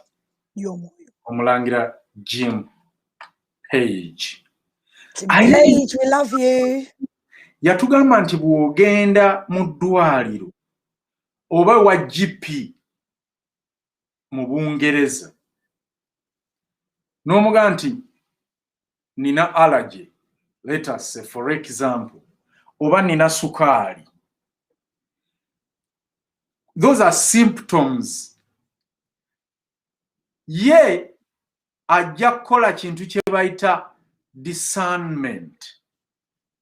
Tajja kujjanjaba, tajja kugenda kukugirayo ddagala oba kuwandikira ddagala immediately eri kuwonya sukaali oba kye tuyita diabetes oba ogenza olwadde ki. Ajja kukugirayo form akugambe nti jjuza form eno ng'ombuulira era ebaako akubuuza nti ewammwe waliyo ku muntu eyali agudde ensimbu n'otiikinga yes oba no. Ewammwe waliyo omuntu eyali alwadde ekikuubuuko n'ogamba nti yes oba no. Kati nno Nabs ali wano tamanyi kikuubuuko. Nammwe abali wagenza okuba temukimanyi. Ekikuubuuko ani gwe baali batusala ebikuubuuko. Gamba barakata ekikuubuuko kyaki.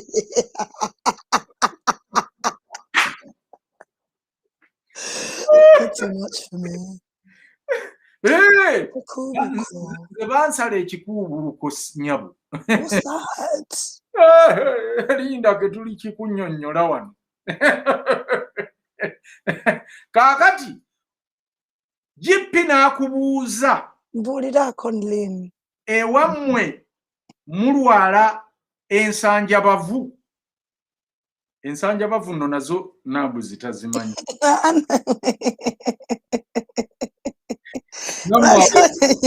Abali wano muyinza okuba temumanyinsi.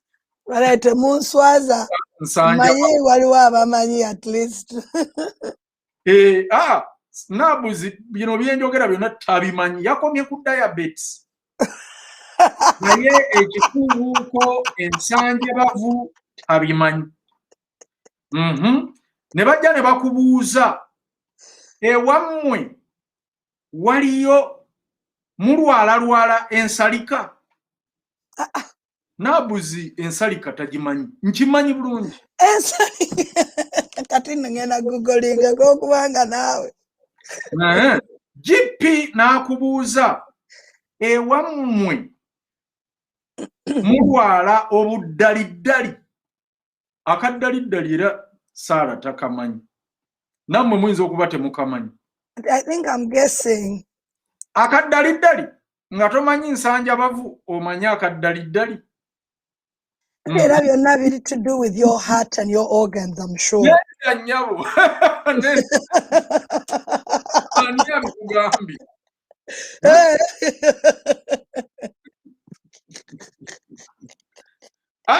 N'abugamba ewammwe mulwala amambulugga. Amambulugga era snaabu zitagamanyi. Kujjako nga mugamugambye mu Luzungu. Bino byonna lwaki jippya abaabikubuuza abaakola kye bayita discernment. Discernment is the ability to find the root cause of the matter. Kubanga omukulu ono oba jippya ono bw'onoomubuulira ebintu ebyo nti ewammwe mubirwala ate nga naawe byozza olwadde, yajja kukimanya nti eddagala ly'alina okukuwa lirina kuba lya mu musaayi, bajja ddi kuba mu misuwa. Oba bw'omugamba nti nedda sibirina, bwe wabaawo ekitulira ku byo ebizze bikuluma, okutulira kwo kumanyisaala. Okukola ki? Okutulira. Okutulira. No. Okutulira. Kati nno weetaaga tujja kukolayo wano ekisaaka UNN mbayigiriza ebintu ebyo. Kaakati bw'amanya nti obulwadde buno bwozze nabwo ewammwe tebuliyo, ogambye tolabangako wammwe alina nsalika, towangayo wammwe alina kikuubuko, tewali alina kaddaliddali, tewali yalwala nsamaja bavu naawe tekulumangako. Kati ng'akimanya nti buno wabufunye kuva ku mulala, oba mwagalwawo oba kino oba kino. Kakati omusawo ng'amanya nti kati weetaaga eddagala just lyakusiiga ku mubiri. That is a skin disease. Obulwadde buno bukuluma tebuva munda mu mubiri, si bwa musaayi, wabula bwa kungulu kuno ng'akukuwandiikirayo ka ointment oba akakinga ogenda weesaaba, ng'eraga nti bw'oba ogenda okwebaka weesaabe. Kaakati ekintu kye tubagamba wano oba UNN kyekola kye bayita discernment. Okutandikira ku mirandira okumanya abanyiginya bano n'ebintu ebibakwatako byonna, nti bwe tuba tubalumba oba bwe tuba tubakolako attack, tetulina kugenda ffekka, tulina kukunga ggwanga lyonna. Edda mu kyalo mmwe abataayiga ku nsolo, bwe wabeerangawo ensolo eri abantu, wabeerangawo chimpanzees zaatolokanga mu parks ne zijja nga zikwata abakyala ne zibasobyako. Naye ffe waffe yajja ku kyalo era twagende w'abasajja abayizi. Twalina omusajja muyizzi yali kojjange nga bamuta Nsamba, nga yakulira abayizzi era ng'atuula ne ku lukiiko lwa Pookino. Ne tutuuza olukiiko ku kyalo ne bagamba engeri y'okukwatamu chimpanze eno tetusobola gikwata ffekka ng'abayizi. Ekyalo kyonna ow'Ejjambiya, ow'Omuggo, ow'Effumu, owa ki kyonna alina okusituka. Nti bwe twamira ne tugamba nti yeeyo mwenna nga muwoggana. Kati chimpanze nejja kutabulwa wawedda, kubanga ejja kuwulira eno, ewulira eno, ewulira eri, egetinge stuck. Tugifumite. Era bwe kyali chimpanze twagitta. yali akasobya ku bakyala abawera. Olw'ensonga eyo kaakati ffe kye tukola kwe kubategeeza abanyiginya bano. Era wano omuntu kyagambye nti discernment can be described, esobola okunnyonnyolwa nga obusobozi bw'okuzuula emirandira gy'ekintu kyonna ekya buli ngeri, oba bulwadde, oba dikiteeta kati nga Museveni, oba ubwenge, oba everything, bakiyita discernment. Saara ndowooza tugende mu maaso. Yinza okuba sibabulidde biri wano naye nze njagadde obbawa ekifaananyi ky'ekintu kino kye kiyinza okuba nga kitegeeza. And to add on to what you were saying there about the root of the matter, with discernment, it's not in physical.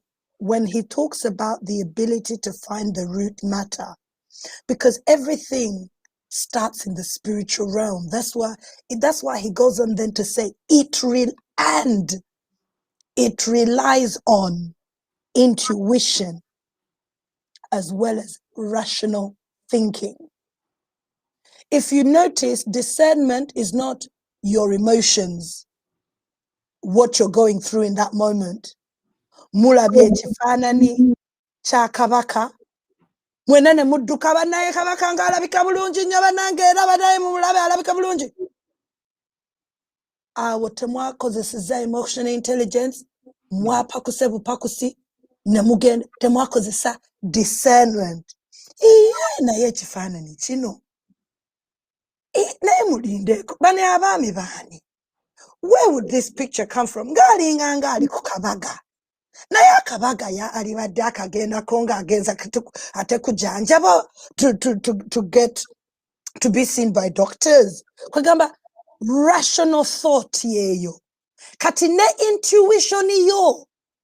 Ng'omwami Jim Page bwe yabagamba last week. And it's something that I've also been trying to always put on the She Show. And whenever I do my shows and I come here, inti omuntu ono w'omuntu no ali wano ali munda ye the real Sarah ya discerning ekintu yajja okugamba nedda Sarah leero tukola bwoti nedda genda wano waliwo w'owulira ng'omubiri gwennyini gukugamba naye ekifaananyi kino si kituufu. Nedda lindako kaninde Kimbugwe kaninde UNN ku ssaawa 3 bayinza okuntaasa baŋŋambe nti waliwo kye nabadde sitegeeramu.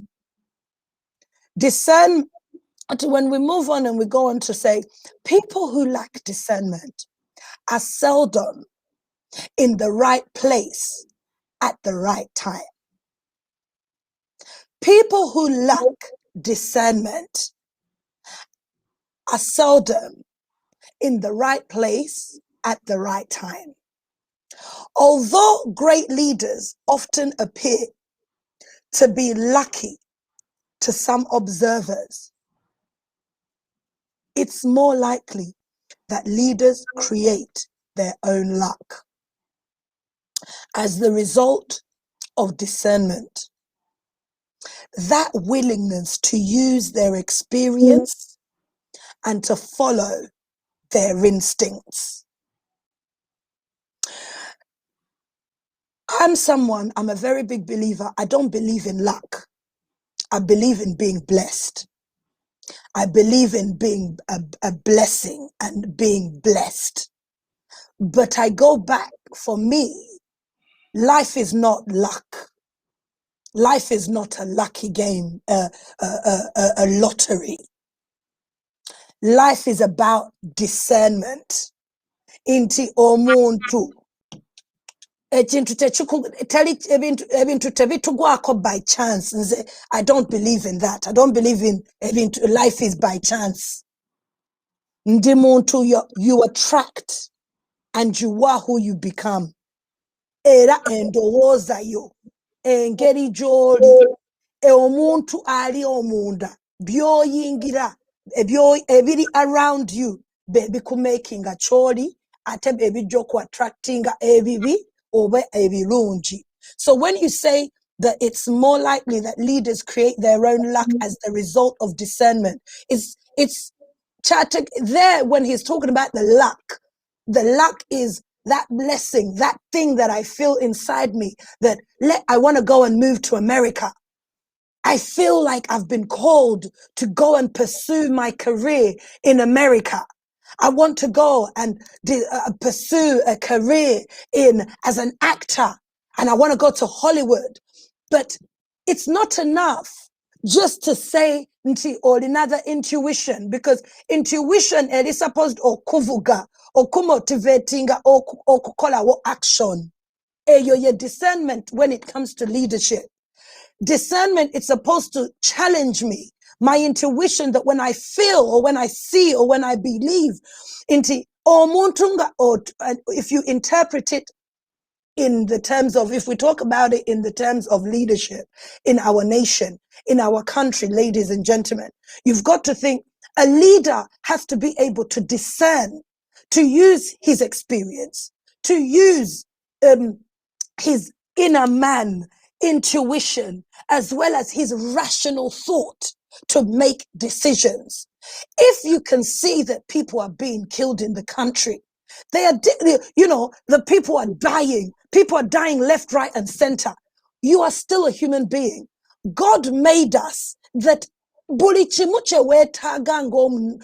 a human being is right there inside of you. It's right there inside of you. Every part of you, everything you need to survive on this earth, ladies and gentlemen, it's right here inside of you. So you as a leader of a nation, you are supposed to be able to discern the nation, to discern the people, to understand the root cause of the matters that are going on in the different districts, that are going on in the villages, that are going on around, and also to use your positive intuition, because you've got to try and use your intuition positively, because some people could use it in the wrong way. But the whole point is to use it, to have the positive discernment, to do the right thing at the right time. Erono chagambi into people who lacked are seldom. They lack knowledge. They lack or kutegera or call it the right thing at the right time, or to be in the right place at the right time. My intuition right now, like today, told me, Sarah, go and do this show in the church. That's the God's honest truth, everybody that's watching me right now. By the way, today, that's what I said. And I've done today's show in my church. My intuition, my inner person told me, because the kind of show we were going to have. And it's so funny how it came about when we had the discussion with Paul at the beginning, just as we started the show. Because this thing called discernment, it is one of the biggest characters and qualities as a leader. Waluagambe, it's not just for leaders. Very true. It's not just for leaders. It's for every human being on earth. Sarah, abantu balina okukimanya bwe tuga nti leadership principles oba leadership series oba leadership education, tuba tetusomesa ba leaders abali already ba leader, tuba tusomesa ba leaders abanajja era nammwe abagenda okubalonda. Abagamba buli muntu leader, naye tukugamba nti weekubemu ttooki oba bino bye tukugamba leader omutuufu byalina okuba nabyo obirina. Bwe weekubamu nga tobirina, please togenda kusumbuwa bantu. That's right. Kubanga obukulembeze bwaffe bwava ku kino ne budda ku money. Alina ssente yagenda mu parliament, alina ssente yafuuka chairman w'okukyalo, ne bw'aba yazze jjo kubanga ye bw'atuuka ku dduuka wali ewa Ssemuwemba agamba buli omu bamuwe ya soda n'atuuka wali ewa mukyala ewa mukaddaanyirira buli aliwo n'amugande bakuwe mini ya walagi gye ntegeeza abantu ne banywa ne bagangayira naye gw'olowooza mini ya walagi oba eccupa ya soda ya ssente mmeka kale oli ne bw'aba akugulidde kuleeti egenda kumalawo bbanga ki kati bye twerabira bye bino nti mmwe naddala mmwe ate kino kibakwatako. Discernment means to do a right judgment on everything. Oba okwekenneenya n'omanya ekituufu ekyokusalawo oba ekyokukola n'ogamba nti kino kye njagala. Because discernment is ability, you can call it, I think, Sarah, discernment, that is the ability to judge well. Now you know judge well how? To judge well how? Because because you're not using your intellect. We're not using your intellect or your experience. You're using munda, your senses, zikuli munda. Rute yo. Ekintu kyoyogedde kye tubadde twogerako wa. Kyegambye nti nze one of simanyi oba kuba teri yakinsomesa nnyo kiri awo naye ntya nnyo okuddamu mangu ekintu especially nabagamba nga nyiize saagala kukola any judgment nga nyiize oba kuddamu oba kusalawo naki because tomanya bw'onooba tonyiize engeri gy'onootunuuliramu kintu ekyo. Tugeze oli bize oli nakkubira nagawa y'onojja kaddina tulinayo kaddina bingi nti oli bize okwasaganya kino nakiri ogenda kugamba yes kuba oyagala ave ku ssimu naye ate nga togenda na kujjukira after nti baakuyise wa ku ddina ogenda making that person you're preparing everything. Emmere yali badde y'abasatu be yayise oba bana akoze y'abataano ebyokunywa so many things. Now kati katubawe ekyokulabirako bw'odda ku kino ekya right time right place at right time. Tugeze singa aba NUP basalawo balina discernment. Amazima ga Katonda Museveni teyali baddeko kati singa si mukulembeze wa Uganda okuva olunaku lwe twamala okuvootinga nga bayingira zi petition from that onwards singa Museveni lugero nnyo olwa Uganda. Who used discernment? Maybe someone did, but abakulembeze naye lacking this the leader ngambye NUP because they are foot soldiers according to the story yatugambibwa bo ate balina discernment kubanga baali mu bifo mu kiseera ekituufu and the secretariat ne bakubira ne bagamba mukomewo.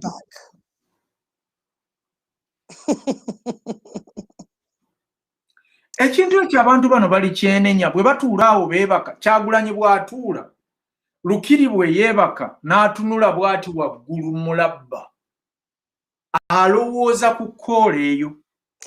naye kanteekeyo kino Kimbugwe okubanga omuntu asobola kukola koola eyo n'agamba pull out temuleega nakyo kikulaga ekintu kinene kwa kiba kitegeeza nti n'omuntu oyo aba naye yali amanyi the extent and the power and the quality kye baali bategese nti oba kinaakola nga ge maanyi g'ekimbugwe to be able okujja n'asaasanya ekintu. That goes to mumwebuuze, where is the discernment there? Let's add the dots there. Mr. Lukiri yali already nga ye amanyi nga ye program agimanyi. Ne waba Bobby yali tagimanyi. Ye yali amanyi program. That's why he's the one that made the call. Why is it that Bobby didn't make the call? Why is it all of a sudden Bobby now you're pulling her out and Lukiri was the one in the front? From that gwe baali batasisinkanangako eyali tabeerangako mu meeting yonna ne ba foot soldiers ye yakola communication ye ne Ssennyonyi ne babagamba mukomewo mujje ku ekamwocha.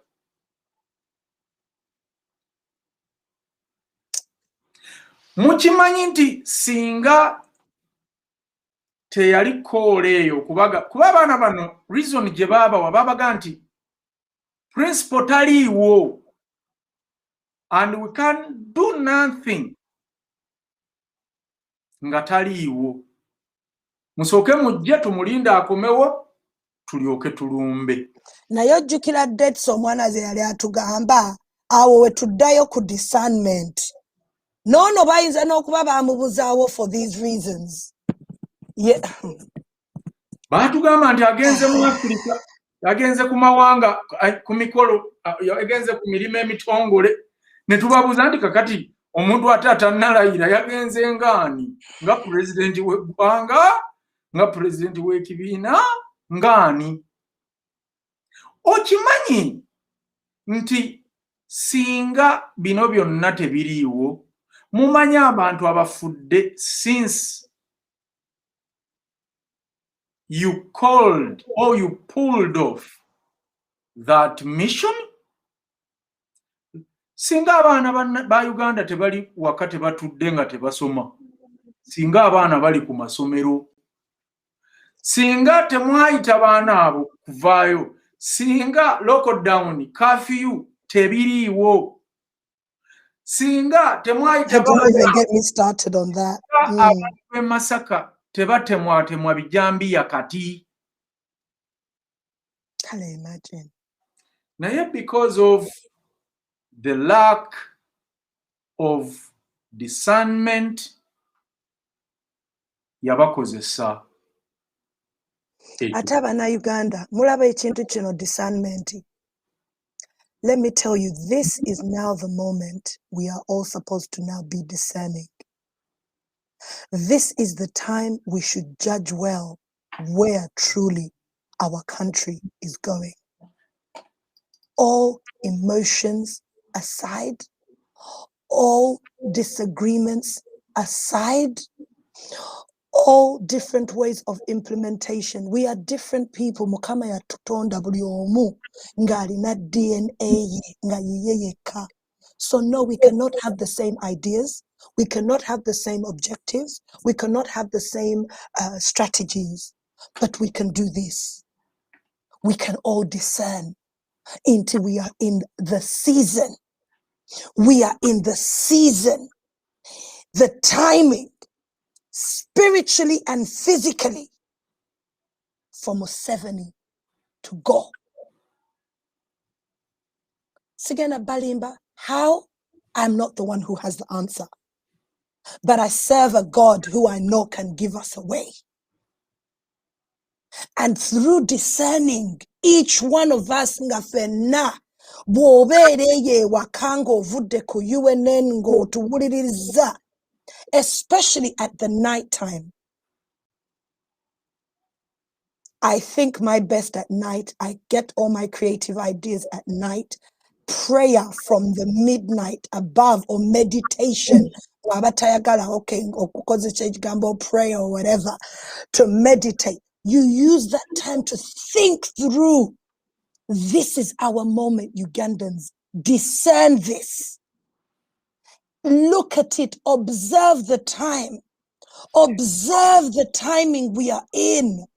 Observe kino kyabagambye, the ability to find the root of the matter. This is now where we need to find the root of the matter.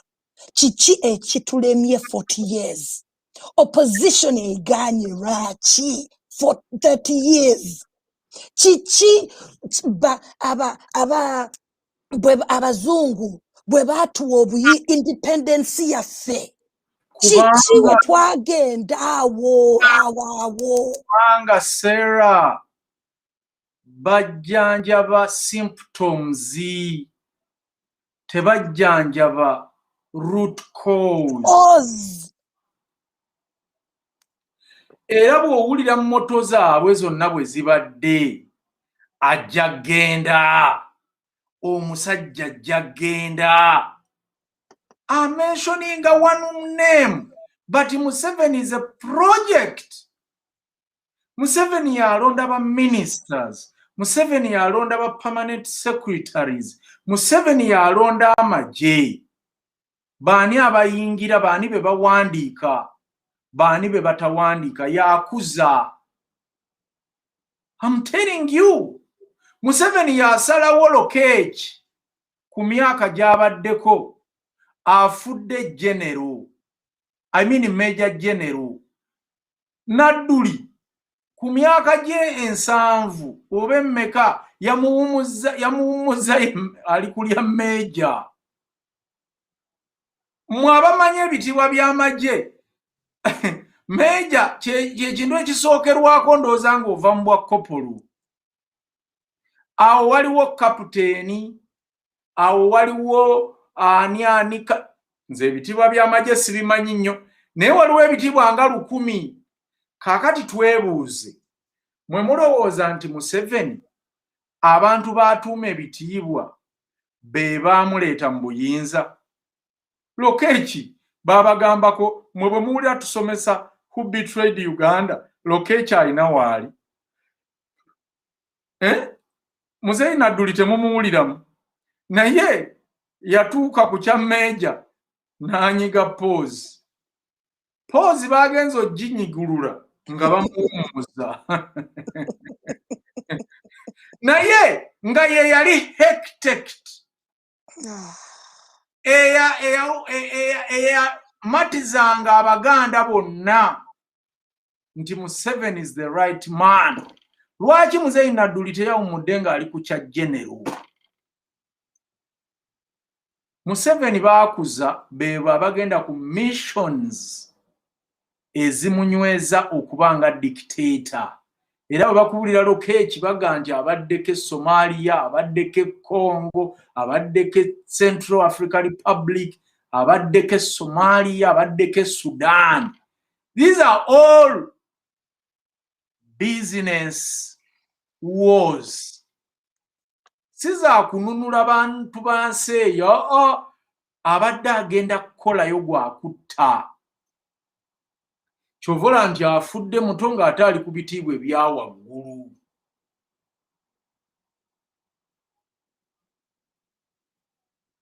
Kaakati mwe mujja mugamba nti ajja genda, we are removing a dictator. Bannange, Museveni alina abantu bameka baakola nabo. Lwaki mu personalizinga gundi dictatorship ya Museveni? Member of parliament are all part of him. All ministers are all part of him. All public servants are part of him.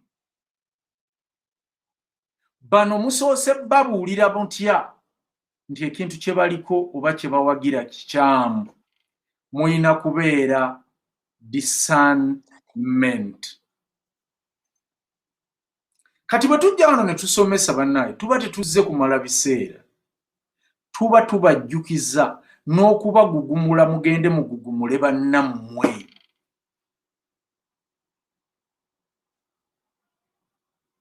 Kubanga leero ntubalaza amawulire nga tutandika nti bannange mumbuulireyo okwekalakaasa Lukwago kwe yali apulaaniza oba opposition ne batakeera ku maka ga Nambooze aga Lukwago agasse Mujunganda, agasse Gona, aga Alani Sewanyana, agani poliisi ne bagaana okufuluma. Gashumba ne banne mwawuliddeko poliisi be yagaanye okufuluma. Era ne mutamanya nti mmwe temukyakonsideringibwa nga Bannayuganda. Waliwo Bannayuganda era ababalaze nti they are 100% Ugandans. N'olw'ensonga eyo temuboogerako. Mmwe okwekalakasa kwa bano mulabyemu tear gas, ye mubalabyeko mu Kisenyi, mubalabyeko ku Lumo Street, babadde beekalakasiza ku Serena. Because that's where they belong. Bannayuganda mmwe bameka abateesezaayo eyo okwekalakasa ne muwanikayo n'ebipande. Gamba n'okusalayo bakwata trespass. Bo bannaffe gye bawanikidde ebipande kye mugamba abo bonna abantu be bakuumuludde babaleese poliisi tekimanyiiko obanga gavumenti tekimanyiiko. Okwo okwekalakasa kwabwe nno mukulinde ne Rwanda kujja kuyita ne Southern Sudan ne ku CNN n'ali Jazeera muyinza okukulaba. Oba nno tukyali awo. Ekibugwe olumu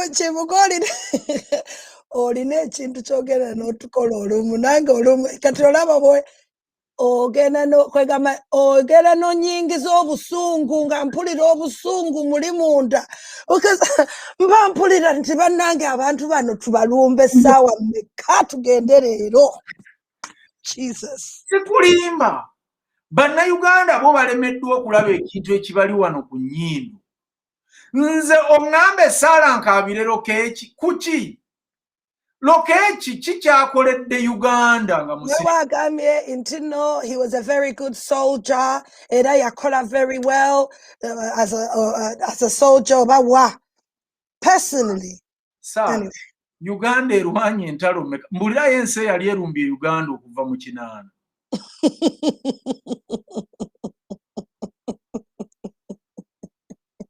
Kati olutalo lwe yalwana lwali lwako olwali e Somalia. Somalia omanye ensi eziriwo okutuuka ku Uganda. Nga Somalia yali erumba Uganda erekewo Kenya bwe basalagana. Lwaki Bannayuganda temulaba? Mwe mubuuze ndi Lokeeki abadde ezo entalo zonna ze bagala zalwanye abadde azirwanira. Lirani. Kati ekyo nze kyesitategeera omuntu ogamba nti bannange, you know, yes, he could have been a good soldier, but who was he working for? And what was he doing behind it? Abadde aweereza Doni Koliyoni. Naye n'amalanga afa bw'atyo zo. Naye n'afa bw'atyo. Olaba n'omwana we yazze n'agamba nti taata we yali bulungi. Sarah. Tewali nothing wrong with his dad. Sarah. Omuntu bw'alunda endiga ze oba embuzi ze oba ente ze ne bukya n'asanyuka nnyo n'agamba nti munsalire akabuzi ako tukaliye, oyinza okujja n'omuvunaana. Anyway, so the truth is, Nabagamba last week, you live by the sword, you die by the sword. Museveni abo bantu be era gwayagala afe yafa. Ugandans will have no any business with people who work for Don Corleone. Kino kati nze nkibabuulidde. Ne bwe battaani asitoba nga weetaba mu kukola ne Don Corleone, I don't care. Nja kukaaba neevulungule nfiirewo ku muntu gwe batemye ejjambiya e Masaka, naye si munnabyabufuzi. Ekyo mukitegeere. Era bwe munajjanga wano ffe tujja kuboogerako bye mubadde mukola. Wabula nsaasira ne sekusaasira abaana bammwe. Abaana bammwe ddala platform ki gye muli mu kubateerawo nti bwe munaavaawo abaana abo balisigala balidda mu bigere byammwe. Sarah Smith ogambye something about forgiveness. Omanyi ebintu bino byebiddayo Paul Linda ko. Ekintu I know some people might be thinking bambi omusajja yafudde lwaki tumwogerako yakola bye yakola junta yamukozesa, let's sort of move on and leave the man alone. But we can't leave the man alone only because he died. But do you know the amount of people who he had to do a dirty game whilst working for the junta? Do you know the amount of people because in the position that man was in? Forgiveness is good, but you don't need to forget. You can't forget. You can forgive, but first you must confess. Omusajja yafanga takonfessinze bibibye. A spade is a spade, thank you. It is what it is, and we have to tell the truth.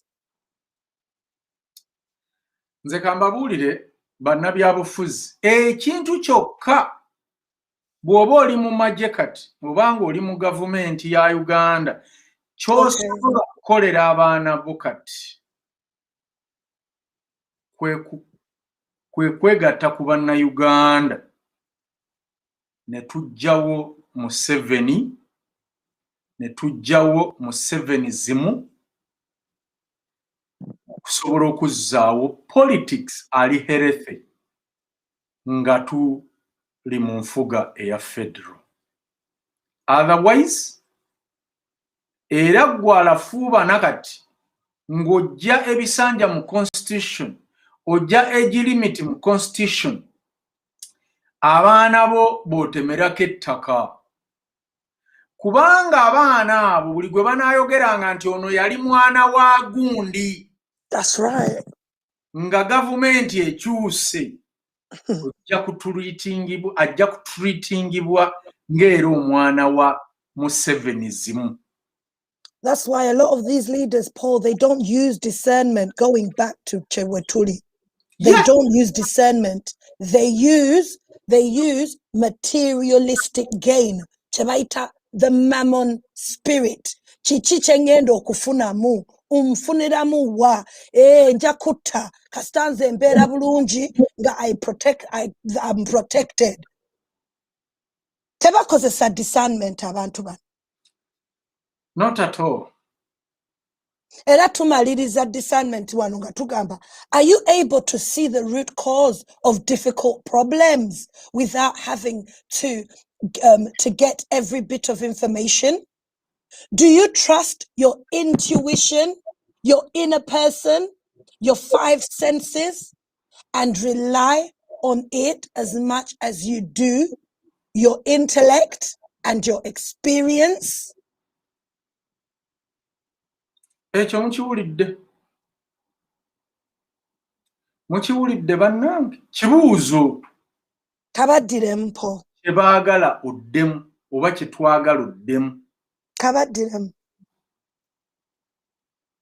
Ddala ofunye oba okwolesebwa oba okulaba ekivaako obuzibu bwonna nga totaddeemu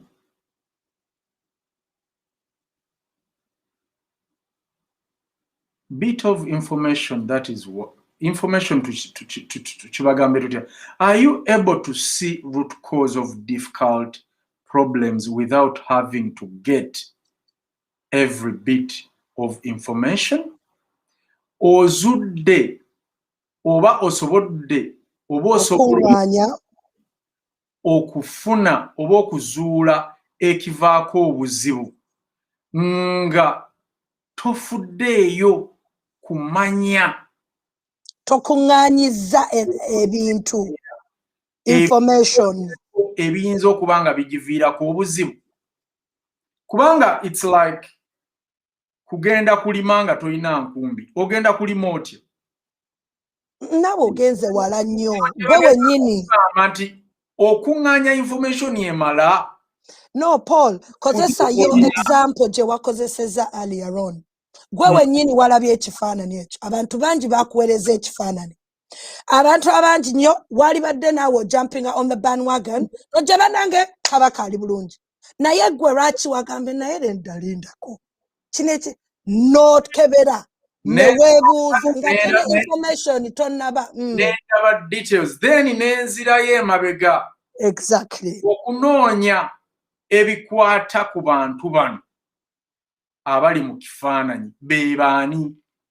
Kubanga nze kinneetaagisa okukuba like 2 to 5 calls okumanya nze mpeereza omutaka nkwata essimu eyo nempeereza omutaka ekifaananyi tugeze omutaka Kaabumba oba omutaka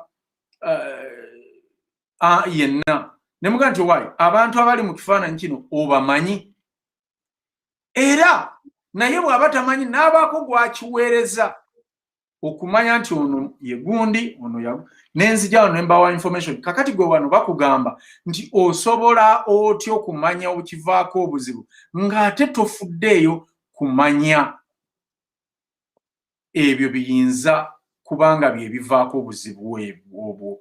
Ekirala, do you trust your intuition or trustinga obuntu bwo mu ntegeera y'ebintu era obukozesa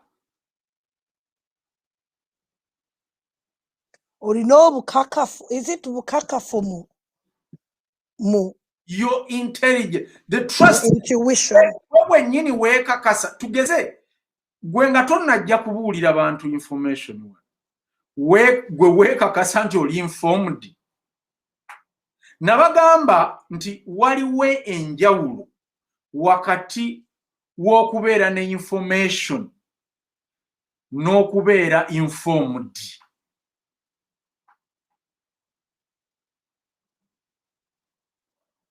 Ebintu ebyo byanjawulo. Osobola okuba ng'olina information naye nga toli informed at all. Era nabawaako wano example ne mbaga nti muganda wange Lumbuye yalina information naye nga tali well informed. Teyakozesa discernment with his information. Teyakozesanga discernment ku information ye. Nti bw'oba toli informed kati for example kambabuulire abasomi b'amawulire ba anchors ba news anchors tebabeera informed at all. But babeera ne information gye bajja okubasomera. Kati gwe bw'oba onoonya ebikwata ku ggulire ly'abasomye ku mpewo ate onoonya reporter. That's right. Reporter w'eggulire eryo yabeera informed era yasobola okukuwa buli kimu. Kaakati gwe bw'okubira eyalisomye era ekyo kyaba yasomye kyaba amanyi. That's right. Abeera messenger. Bo baba ba messenger. Kati muganda waffe Lumbuye was a messenger. Era mu bimu bye twayogeranga namugamba nti wayi tusobola okukozesa information ye mu ngeri ennungi eyinza okugattako ku revolution yaffe naye gwe empagi ogiwaayo era esigala awo because abantu tebalina bwe bagyeyambisa olw'okuba bano abagikuwa tebagikuwa kukutegeeza ogitegeeza abantu bo bagikuwa kugitegeeza bantu si nsonga oba gwe ogitegedde oba togitegedde. N'olw'ensonga eyo mbabuulira wano nti bw'oba ng'otegedde nabagamba nti bw'ofuna ekifaananyi bw'oba bw'ofuna message don't share nga tonnategeera. Okolindeko. Kolawooko gwe kennyini okunoonyerezaako kigenda kwongera ku intellect yo ne experience. Kubanga nakugamba ekifaananyi bwe kijja kivudde ku mukutu ki Twitter yaani ya NTV oba NBS before nga tonnakyongerayo ku Twitter handle ya NBS oba NTV okonfaminga oba gyekiri. Bw'otakisangayo kimanye nti that is a Photoshop. Kati gwe buli lw'okisharinga oli eyakikoze n'ebigendererwa bye oli mu kumuyamba for free okubituukiriza. Kubanga ffenna ebyo ebintu tubimanya era tubibagamba ne we babifumbira. Abantu abavuma wano ku social media bajja ne bavuma Kimbugwe be bagenda ne bavuma n'omulala akola ebituufu nga Kimbugwe. Bonna they are very own.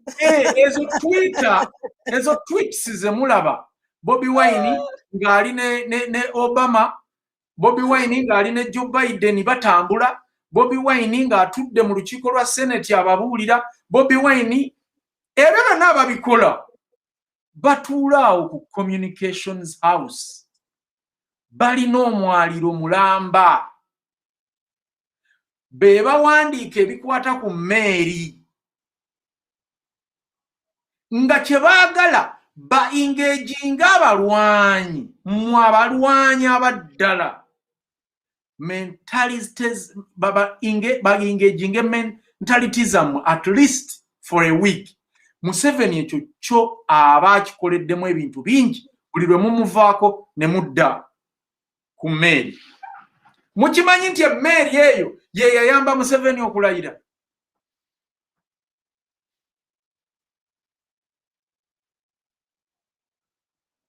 Naye munoonyereze mikutu egyali egya struggle emeke gyava ku bintu ebiyamba abantu, ebiyamba revolution ne zidda ku mmeeri. Kati emmeeri eriwa? Lwaki tebababuulira emmeeri gyeri? Kati Museveni yagenda okulayira nga ffenna tumanyi there is something cooking, there is something will happen, there is something maybe. Omusajja n'awa speech nga tewali atemya, alinga oba n'alabayo ekizuka nga kikuba gwe gwenku gwe gw'amazzi.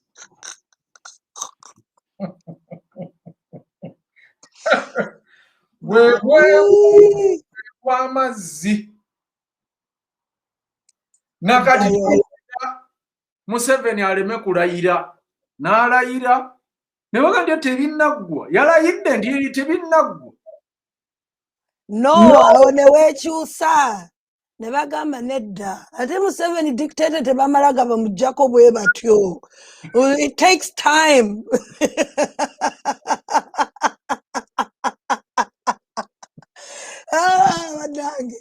Baddaye Mukama tusaasire ffe.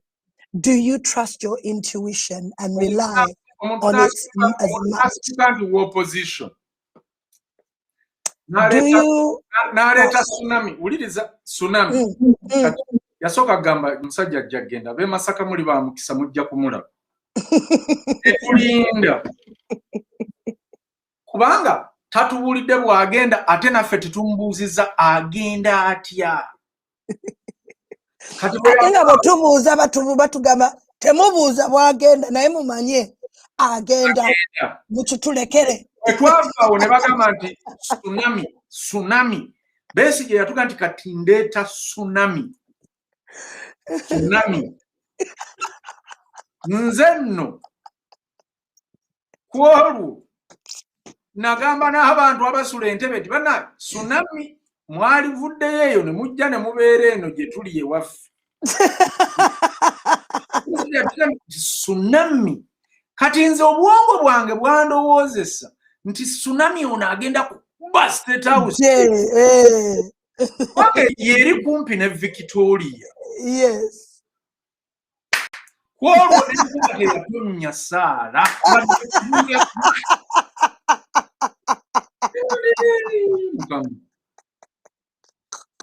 Wadde ne kakibuyaga. Nseka kubanga bwe sitaseka nja kaaba ate nja kunyiiga kati kanseke. Saala ennyanja yateeka ku olwo nga tekuli wadde jjengo. eri kuba ekidomola.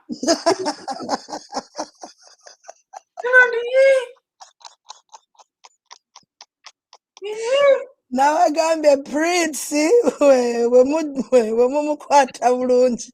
Kakati omuntu n'avaayo n'atugamba nti we are removing a dictator. Era tetwamubuuza. Sitema kulimba nali kwabo. Naliko. Kyekyo kyeggamba nti singa twabuulizaawo osanga bwe byali mulemi okuddamu. Nedda our discernment nga eri switched off nga emotions zivuga.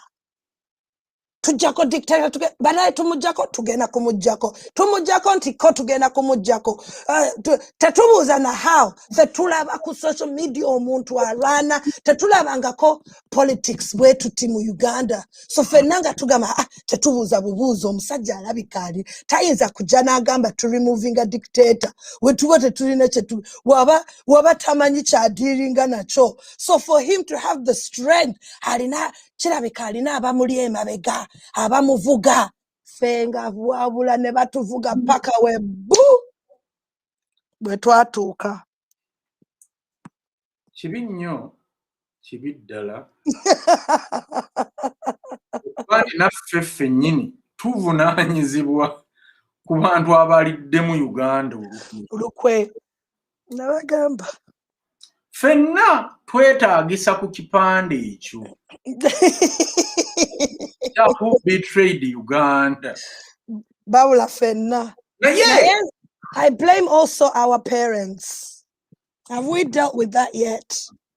Kambabuulire emmeeri yatuuka e Mombasa. Emmotoka ya Kyagulanyi n'etuuka ndowooza after a week. Naye nga all social media zikeera kuteekako bannange oba bakomando baalidde oba baalidde kamera oba basajja battu basuze batya ng'ebifaananyi byonna bireeta bakomando ba America oba ebifaananyi baabijjanga wa oba wa kaakati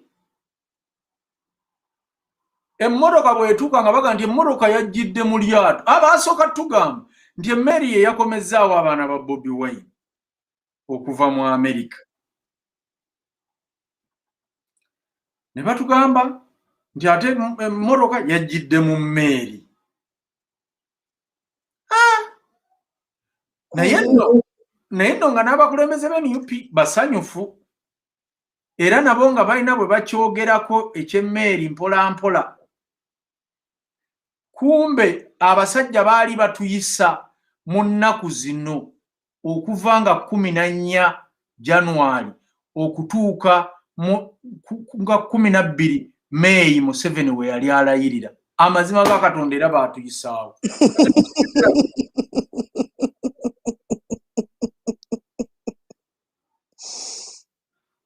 We betrayed Uganda. You Ugandan, you betrayed your country. I betrayed. My name is Sarah Nawami, and I betrayed my country. Church Tufu. Now yet, I now have the discernment. Into Chimala Chimala. In Kola Wochi for the next generation.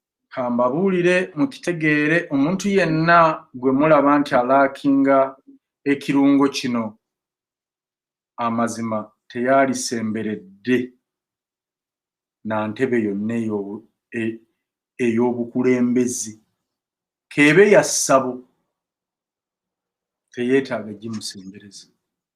Naye olowooza waliwo abaamugambako?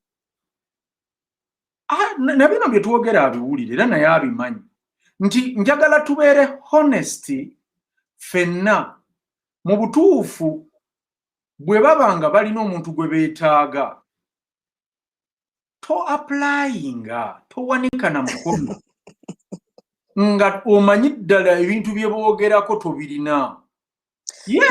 Naye babalagako mbulira when really we have talked about these things babuulira mu parliament eyo nga bagenda bategeka bakugambye wano nti omuntu yenna alaakinga ekirungo kino kye tubalaga ku screen talibeera mu kifo kituufu ku budde butuufu era talikola mu bulamu bwe kituufu mu kifo kituufu ku budde obutuufu. Ndowooza ekyo mwenna kati mukiraba. Omuntu n'akugamba bloga najja buli lunaku ku TV nga nti nedda ebyo ebya federo mubiveeku tusooke tubanje obuwanguzi bwaffe. Naye nga bw'omubuuza nti wayi tugenda bubanja tutya takuddamu. Kubanga ffenna twali tulowooza nti okubanja obuwanguzi omusango mu kkooti gwe gwali sooseeyo era ke kaali badde akabonero ak'enkukunala mpozi baatuwa nsonga ki okukijjayo? Tebaagituwa paka nakati nabadde nzirayo mu gundi ya mwami Kyagulanyi speech teyatuwa nsonga lwaki yajjayo omusango talinawe yayogerera ku balamuzi. Kati bwe yagamba nti tugejite mu kooti y'abantu twakomawa? Ate kakati yabannyonnyola ekkooti y'abantu kyeki bw'abanga ye yali agimanyi. Awo ndowooza bwe tukyali tulinda. So omuntu n'aveeyo yonna finally n'akugamba nti amaze okugamba ebya buleti no ballot mugende mulonde byonna mubindekere. Najja n'amala n'akugamba nti atongozza agenda ya opposition plan eya 2016. Can you imagine? Naye nga mu plan eyo eya agenda ya opposition mu Uganda eya 2016 temuliimu kyaku claiminga victory.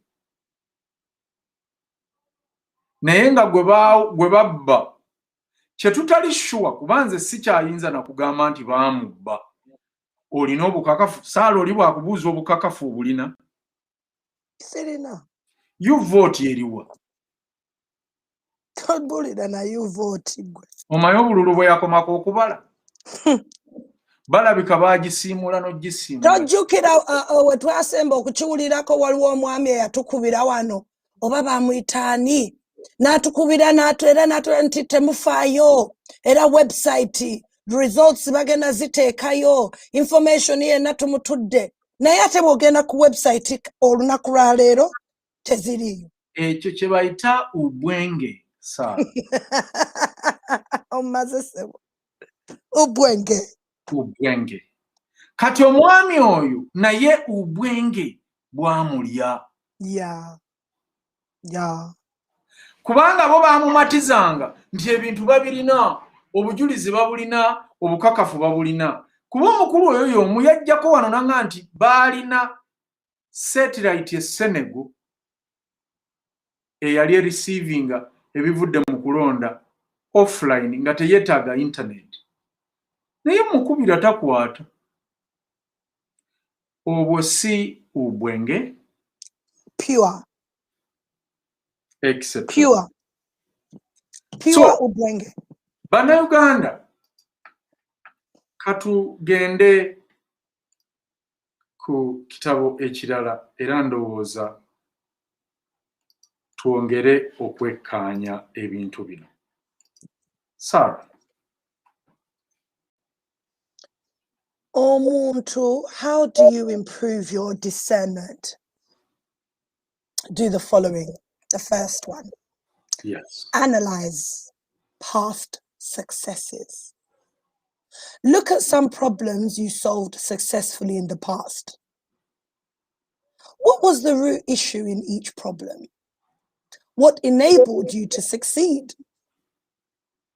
If you can, capture the heart of the matter in a few words. You can probably learn to do it with future issues. Learn how others think.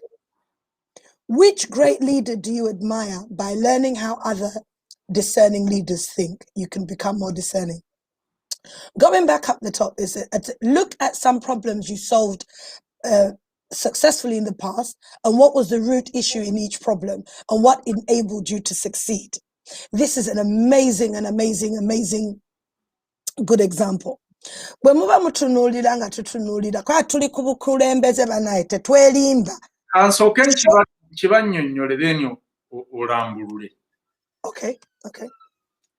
Wano bakugamba engeri y'okuyimusaamu oba ey'okwongera mu kirungo kyo ekya discernment, ekyokusalawo okutuufu oba okulungi mu byokola.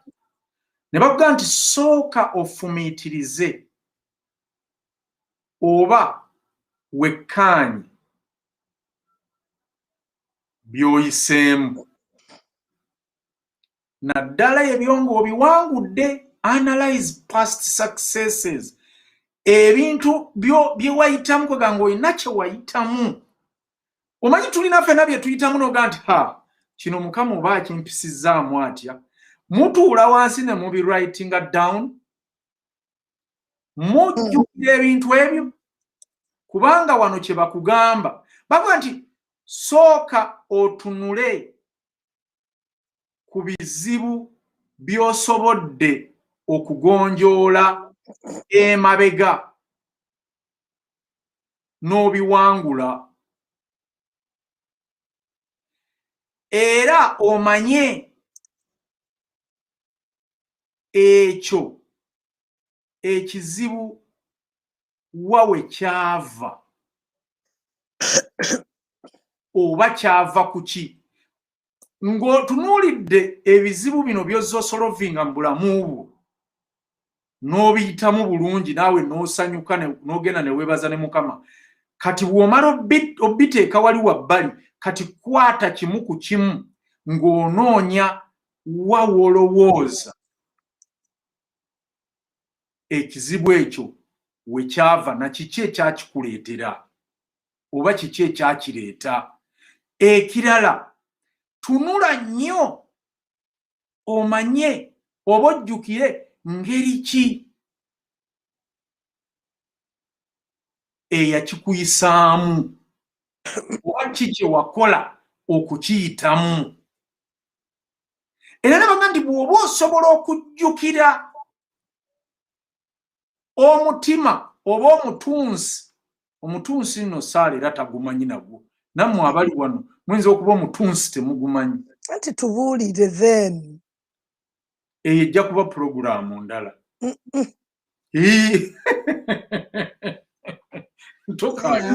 Tokaayana.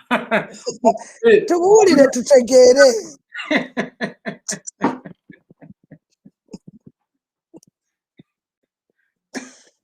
Oli mubi nnyo naawe. Ebintu ebyo byonna tujja kujja tubiyigiriza abantu. Ono agambye nti gwe mulandira. Nedda si mulandira, omutunsi. Kati kale kankibabulire. Bw'osiga ekijanjaalo saala oba kasooli oba any seed, bw'ogikeberako like after 3 days osanga nga yeeyasa. Kati ekyo kyolaba bwe yeeyasa bw'eti ekifulumayo gwegwo gwe bayita omutunsi. Kubanga ebirime oba ebibala tebiba na mitima, abantu be baba n'emitima. When the roots start coming out and it blossoms out of the soil. Nga tekinnafuuka ebyo bikoola. Naye nga kiraba kijja buzzi. Naye kitandika. Kigira ensigo eno boom n'eyabika. Naye nga bw'okiraba ne bw'okikuula tosobola kumanya nti kino kibadde kikoola oba kino kibadde wabula kibeera nga halt. Kati that is omutunsi. Kaakati bagamba nti sooka omanye omutunsi oba omutima gw'ekintu ekyaviirako ebizibu bino bw'obanga osobola okukijjukira era bakugamba kifune mu bigambo osobole okubissa wansi. Yes, Walusimbi Moses jjajjange ow'effumbe bakita sprout. Yes. Kakati bagamba nti bisse wansi mu bigambo. You can even probably to learn to do it with the future issue. Kye babikuteekesa wansi mu bigambo osobole okuggyayo ebintu ebyo singa oddamu ofuna ekizibu olabe oba kyekuusa ku ekyo. Tojja kubonaabona, tojja kweralikira kubanga ojja kuba omanyi ebyakuyisa mu kiri bisobola okukugayidinga ku kino. Ne bagamba learn how others think. Kati nno wano obuntu we buva oba emotional intelligence weva. Gezaako okutegeera abalala abantu abalala bwe balowooza. Kati tolaba Saala kati wano agenza UNN. Waliwo n'ababa bakayana n'abagamba bannange Kimbugwe nedda. Si kyekyo kyabadde alowooza.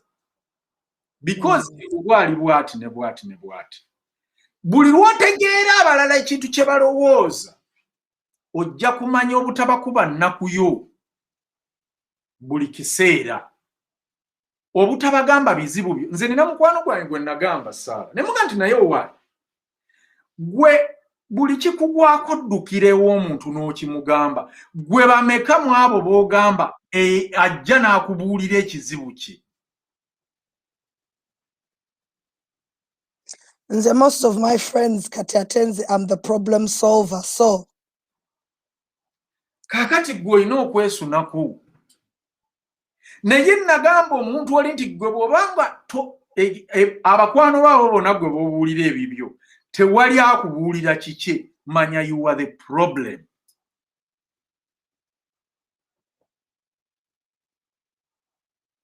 Toddayo na kutawaana gwoba weekolako gwe kizibu kyo.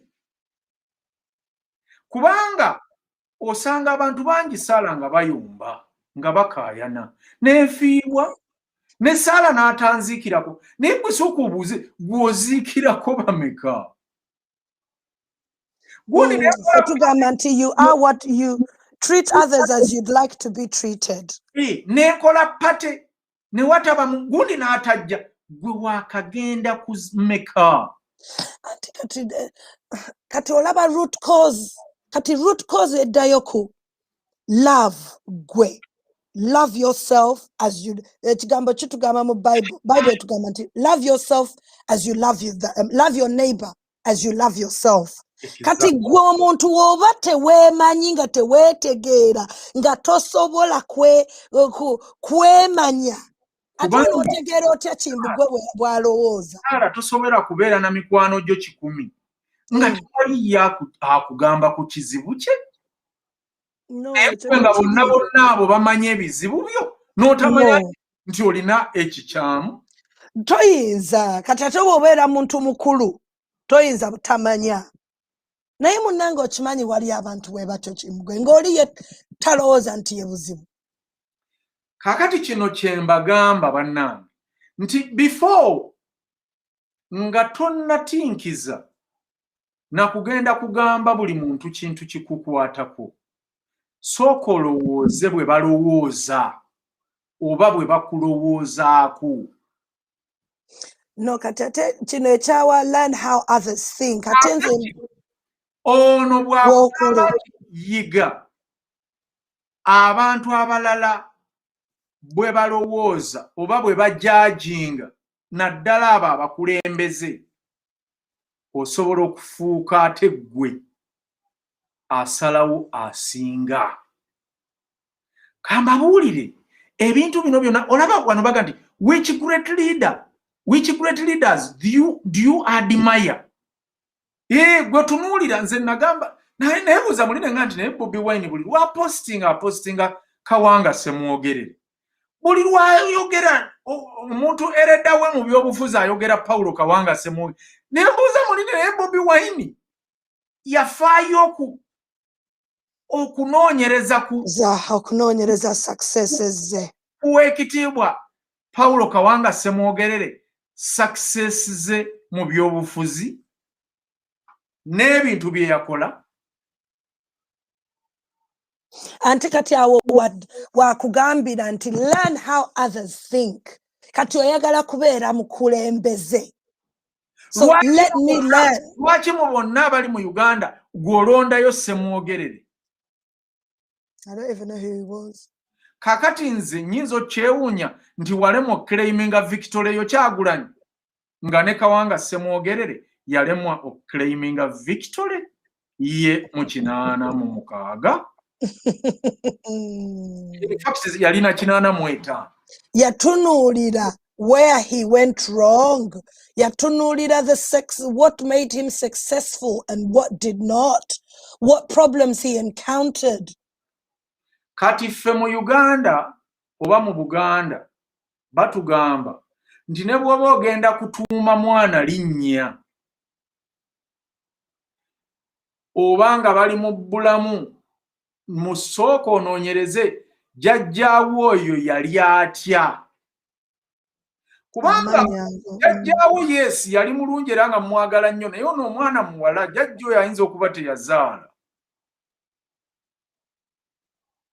Nono omwana n'okimuteekako. Kiddayo ku ekiri ekibeera emabeggawo. Tewali muntu ali yekka. Yes. Wabeerawo omwoyo ogukutuulako. Kati bwe weeyita erinnya lya Aunty Sarah, kati nze bampita Sarah, waliwo ebintu ebikujjira. Baga nti nga tonnatuuma mwana linnya lya kika obanga omukulu w'ekika atuuma amannya tonnatwalira taatawo mwana mutuuma. Kati nga ffe be baakwasa obuvunaanyizibwa obwo.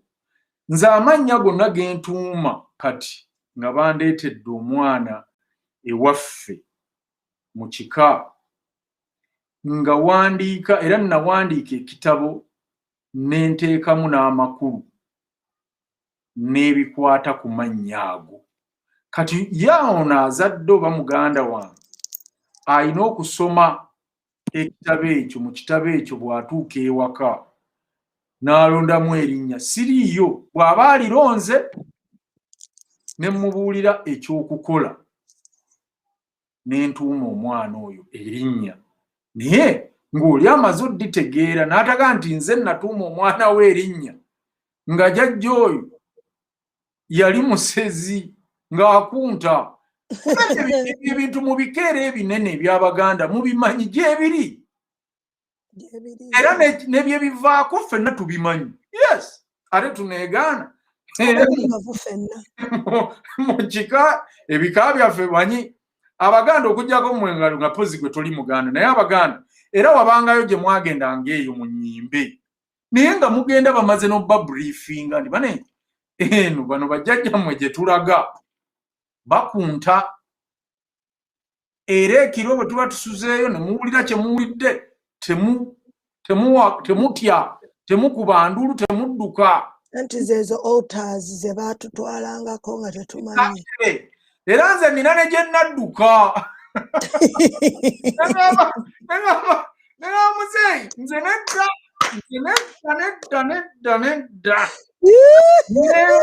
munansanga sisobola kusula.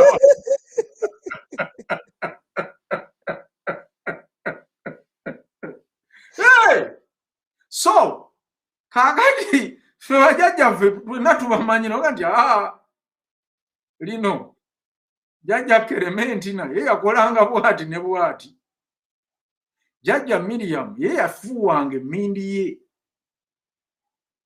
naye emmindi eyo teyali ya bulogo yabeeranga ng'emmindi eza bulijjo ze bateeka mu taaba okunywa. Ye jjajjaani nti jjajja ono nzera nti eyo tiyo yanywanga kasigala kaali ng'akaliro kaateeka munda. Ono jjajja ye yakolanga bwati era bonna baatutambuzanga nga buli otutuuka batubuulira jajjaawo ono bw'ati Sefolooza yakolanga bw'ati Bukadduneeza bw'ati gundi ate no gyonna gibeera n'emyoyo yeah. just nti kati mubeeramu ranking kaakati ŋŋamba nti temunenya kyatuukawo ku Victoria yammwe mukulu Kyagulanyi ye mu Buganda oba mu Uganda yalondayo oyo omukulembeze kye tutaamanya nti oba yasoma ku byafaayo bye n'engeri gye tugenda kutandika okusoma akatabo wano aka mwami k'omugenzi Kayiira tugenda kuwulira kye bayita Pawulo Kawanga Semwogere tugenda kukatandika the price of freedom naye mujja kutya era olaba weebuuza yakasomaako akatabo ate akamanyi ate ng'omulaba agamba abantu basome obutabo bw'abalaga tebulina nawe kukwataganira ku politics wa Uganda. Ani kati awo we tuddawo ku analyzing past successes ng'omukulembeze ayagala kati nze wemba ngambye Sarah njagala kati ngende can I really take on the position of being president of Uganda? Nino okutandika kati okola my research and have I got the qualities? Do I need to improve on skills? What are my current successes and where do I have problems from? Naye kakati boddayo ku muntu nga Kyagulanyi nti waliwo of course abamupushinga okutuuka we yatuuka naye we yatuukawo n'alemwa goal gye yali ayagala which was okujjako Museveni ku ballot or bullet naye ekyo nakyo ne tukikyusa in between ne tugenda with just a ballot naye ballot ne bagikola ki ne ba stealing our victory like they say. So if they stole your victory, which means you have a problem, which means your plans or your goals or your objectives zobadde otegese mu kibiina kyo tezigenze ku plani.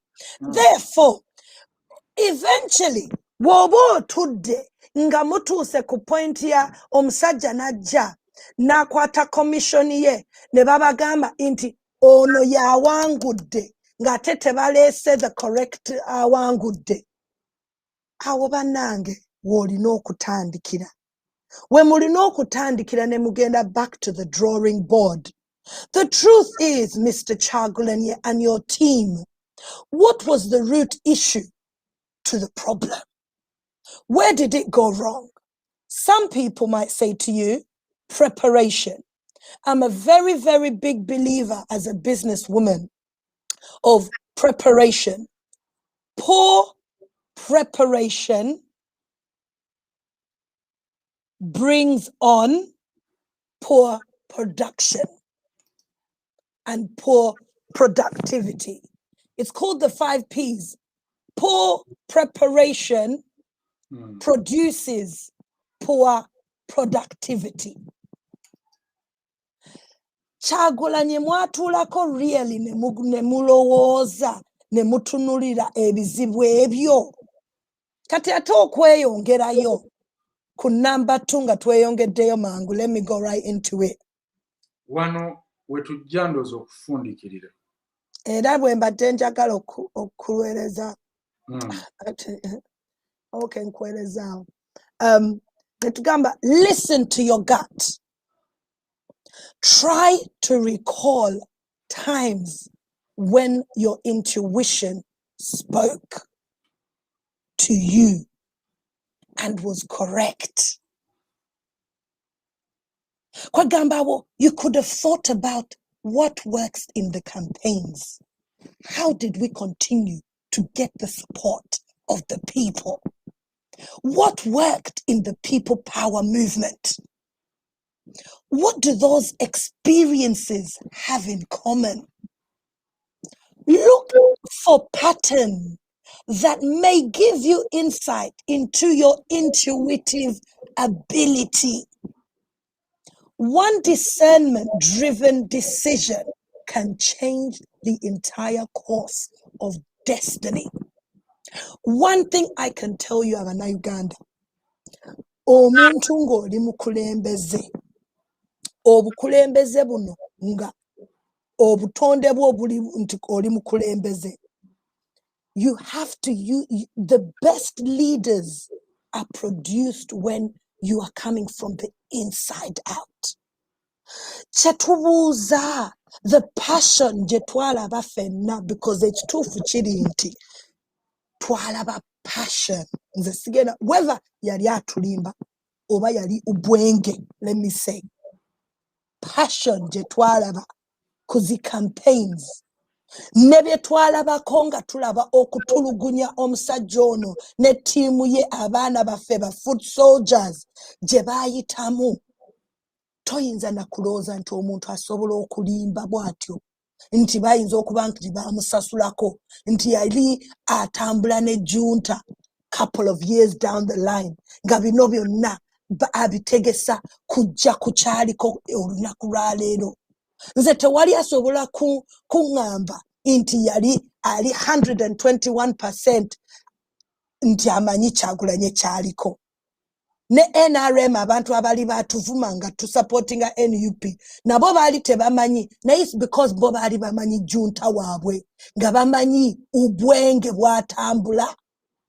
Kati ffe ababeera naive twagenda na emotions ng'omusajja ono bwe yakozesa ne tulaba passion gye yali alina, that passion to fight and keep going and make those foot soldiers. Some of you remember these young bloggers would go to Magere and they will have an encouragement word of motivation before they all jumped into the taxis, and he would try and encourage them.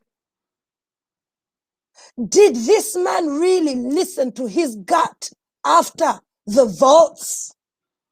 Awo ba gut ye yagenda, intuition ye yagivaako. Bannange n'ekintu kino birimu eby'omwoyo, temulowooza ne Kyagulanyi yali yekka, because nze nali bantu nga ngamba nedda Mukama yatuwa Kyagulanyi, Mukama ye yamuleeta. That's why one discernment-driven decision can change the entire course of a destiny. Ani eyagamba Kimbugwe inti bannange omanyi bloggers bano baganje ekintu tukivuddeko, naye nze nga Kimbugwe kangende forward. What was that in a person? Because it's what keeps him here today. Let me tell you, people, words make who you are today and make who you are tomorrow. What you speak today is what you become tomorrow. So words are one of the powerful things. Era Bible etugamba enti amanyi go necholi is in the power of the tongue. Death and life is in the power of the tongue. So imagine someone constantly being abused 24/7. Naye n'atava ku kigendererwa. Oyo y'omuntu Kyagulanyi gwe twali tulowooza. Kati naffe ng'abantu UNN.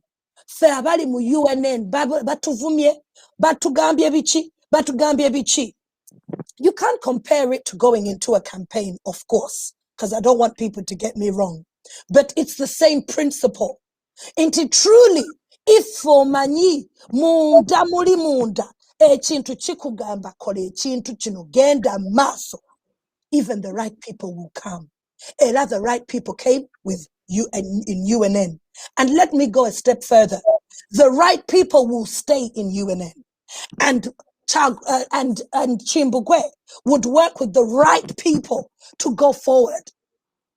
And the same thing is going to apply to UFCC. You need to discern. This is where we can change our entire course of our nation. This intuition, this inner person, what the voice of the inside is telling you. But not just the voice, ladies and gentlemen, but what voice is actually speaking. Because you must also know the root gy'oviira okola decision gy'okola. Nga Jim Page bwe yabagamba banange mutandike ogenda okusoma ekitabo ekyo. Gwe wennyini olina buli kimu obusobozi bwonna okumanya ekintu kino oba kituufu oba si kituufu. Omukazi amanya atya bwe twali tetulina technology back in the day 2000 years ago. Mukimanyi nti no abakazi baali tetulina ebyuma naye nga yali amanya atya nti it's time for me to push. It's time for me to now give birth. I'm now going through my labor pains. A woman doesn't need a machine to tell them when the labor has started or the contraction has started, because there's something within us.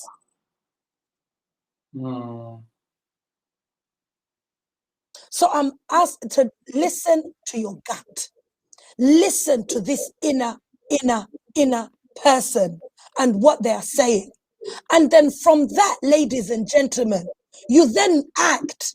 Because tosobola ate kuwuliriza kintu kiri munda era awo abalogo bwe batusingira because bamanyi ebintu by'omwoyo okusinga n'abantu abagamba nti that we are for the kingdom of God. You represent the kingdom. Weyita omulokole. Naye nga ate ebintu by'omwoyo tobimanyi. Ebintu bino discernment fe abalokole ffe twali badde tubayigiriza. Back in the day, aba leaders bonna nga bagenda mu religious leaders. Chimbugwe yakikwatako katini na yenze nja kyogerako mu show egenda okujja in the coming weeks.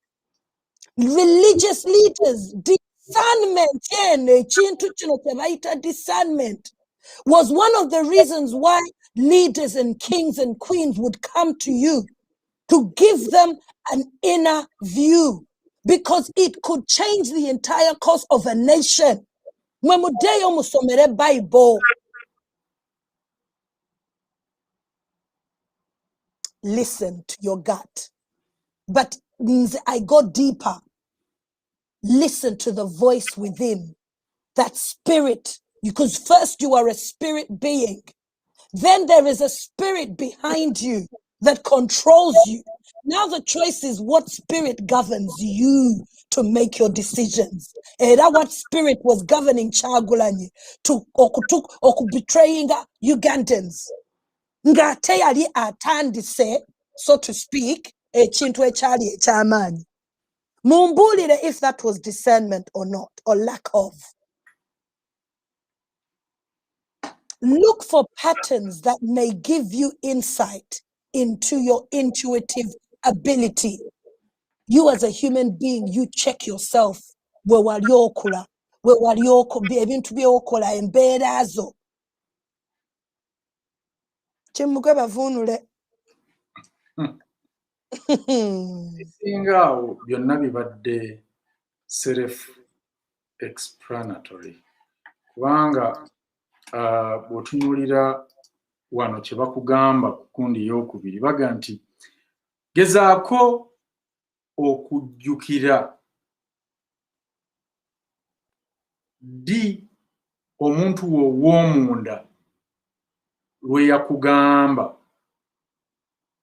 nti kino kye kituufu n'omuwakanya kuba ebiseera ebisinga emitima era olyaga nti kale omutima gwaŋŋaanye okukola kino ekintu naye nze nennemerako n'empalaza empaka kati jjukira omutima ogwo lwe kwakugamba ekituufu era onoonye oba olabe na biki byofunye oba byozzoofuna experience oba byoyiseemu ebifaanaganako bwe bityo kubanga tuwakanya nnyo ina pasoni waffe tuwakanya nnyo mwoyo waffe yatugamba nti bannange omwana bw'aba akyali mu lubuto lwa nnyina guba mwoyo kuba baatugamba nti omubiri bagututeekako ba ku myezi ena naye era sitiiri omwana ono osigala mwoyo kati olunaku Maama wona akolanga transmitter y'omwoyo guli oba n'ensi y'emyoyo. Kyovola nti abazadde bwe baba mbuto naddala bano bamaama ebiseera ebisinga ze ziba controllinga. N'owulira nti maama ayoya ebbumba, ayoya ettaka. Mwali mufuddeyo okumanya lwaki ayagala kulya ttaka oba lwaki ayagala kulya emiyembe emito oba lwaki oli You can never know why, because ekintu ekyo tekiri normal. Tekiri normal kubanga olina ekintu munda. olina omuntu munda naye alina byayagala. Ebiseera ebisinga ya deciding nga weebake. Kyovola omusanga asumagidde. Naye gwe buli lubuto nti lumwebasa. Yes, kati atali yekka alina ekintu ky'ensi endala etali eno ya mubiri kyalina. Kati nabali eri bakontrolinga. Oyinza okwekanga nga zino essaawa ze yeebaka bali eri baba beebase. No,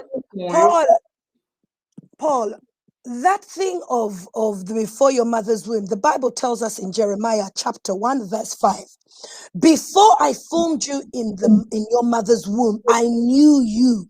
And before you were born, I set you apart and appointed you a prophet or to the nations. In other words, nga tonnaba na kuyingira mu lubuto lwange kati nze kambabuulira omwana wange Joshua.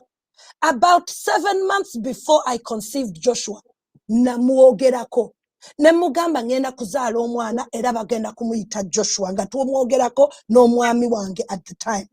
You speak it in existence. Naye mu spiritual world, Mukama already yali ateeseteese nti ngenda kuzaala omwana Joshua agenda kujja ku nsi kokubanga alina omulimu oba purpose emutwala mu nsi ya physical, so to speak. Naye ani gwe nsobola okukozesa nga bw'oyogedde as an incubator okukozesa afulume kati nze was just an incubator. Kati nga sinaba mu conceivinga omwoyo ogwo ne gwogera nange ogenda kuzaala omulenzi. Naye nga nze ndi awo nga ng'olina omwami wo. Naye lwaki tetuzaala mulenzi? Naawe zaala, njagala onzaalire. Kati gwoba tomanyi nti eno already mu mwoyo Mukama ekintu yakitegeka dda. Kati gw'oli ono oyogera n'omwami wo ne mupanga ekintu ne tugana ne mukola what you need to do to give birth, to get pregnant, and then you get pregnant. Naye nga already Mukama yali akitegese. Kati nze I'm an incubator carrying this baby, but I have no buyinza ku mwana ono. By the way, kasita ayingira mu lubuto lwange ne muzaala, nze omulimu gwange kugumulabirira. Era kugamba for that 9 months atogo na mulimo mulala. That's why they put it in trimesters, because in each trimester waliwo mu mwoyo ebitandikira ku mwana, because remember it is a seed that turns into a human being. But let's deep them. Let's deep some of this. Ekintu ekyawula omwana ono nga azze ku nsi okuva mu nsi y'emyoyo kwe kukutula umbilical cord ye. Awo wokka we baawulira omwana oyo ku nsi eri era ekikaabya omwana oyo kwe kukaaba. Thank you. aba alaba ng'eri avuddeyo azze wantu watategeera. Yes, sign though into the physical world. Exactly. So, waliwo omukulu omu yangamba naye bannange abakazi bano booyerereza nnyo. N'owulira oli nti ayoya kulya bbumba, n'owulira oli nti ayoya kulya nkoko, kati Mase wa Ssegujaga ye ayoya nnyama nangu. Naye bannange maama wa Museveni ye yayoyanga ki? Bwe yali olubuto ye yayoyanga bubbomu. yameketanga zigulunedi yalyanga macupa because kyemutamanyi nti buli mwana yenna ajja ava wa Katonda. Kakati ate omwana oyo maama eyamusitudde okitegeera ye yennyini bw'abanga yali mu bintu ebikyamu eby'omwoyo, omwana oyo abanga already Katonda amukkiriza okuyingira physical world, naye ng'ate ye maama yamudedicatinze dda mu myoyo emirala. Kati omwana akula nga bayinza okugamba ye omwana ali mu mulungi, naye atuuka eri n'akyuka. Kimbugwe waliwo abaana ne babakyusa destiny zaabwe, n'ekyo kye wagambye ekyokuneeminga omwana. Ebintu ebyo biriko spiritual principles and laws that one must discern. Maama wa Museveni watuzaalira bannange, era nze njagala otubuulire ebintu bye wayoyanga oba obiroose muntu, tuleme kuddayo kukkiriza muntu yenna mu Uganda kubyoya. Kale nga ne bwabyoya tetubimuwa, omwana atufuukidde ezzike. Egyo mizimu nze nkyogedde baawalula. omwana ye yennyini yakula Kimbugwe nga naawe w'osobola okujja ne weekyusa n'ogamba omanyi sikyali prince mbyejjeeko, no decidinga nti ogenda side eno, n'okola ekintu nga kiri this side, n'ogamba nze maama wange ne taata wange bye mukkiririzaamu mbyejjeeko. You can do that. Ensi And you connect to another spirit. ensi agifuganga kyakinolisi. Ensi ye Nga yamu kakati ddala ojja otya ku bbanga ly'omaze abazadde nga tebakola, n'ofubutukayo omulundi gumu tutamaze nti abaana bagenda kuddamu 2 weeks. Kakati abazadde sente bagenda zijjawa mu 2 weeks? Tonnyonnyodde oba bagenda ziri sukulu fees ze twasasulanga ng'abaana bagenda okuwummula, I mean baddayo ku masomero ze zigenda okukola oba tulina kusasula mpya. No details. Wabula abaana baddayo ku ssomero mu weeks 2. Sebo kiki kati ky'okozeewo ekikakasa nti COVID yaweddewo? Kiki ekyaggazaawo amasomero? Kakati kyolaga nti kuba batuga nti abaana tebaddayo nga tebabagemye ne baticha nga tebabagemye, kati sebo babagemye oba akakiiko ka science ko kaguye nti kakati ne bwe batabagema baddeyo. Abazadde nno bannange, eno Uganda efugibwa magye, efugibwa bayeekera. Kakati temudda kati kabagambye wano yamaze. Kakati gwamanya omwana mu 2 weeks addayo. Kuba ndaba wano crisis mounting between Ministry of Education, districts and municipalities, municipal education officers and school representatives.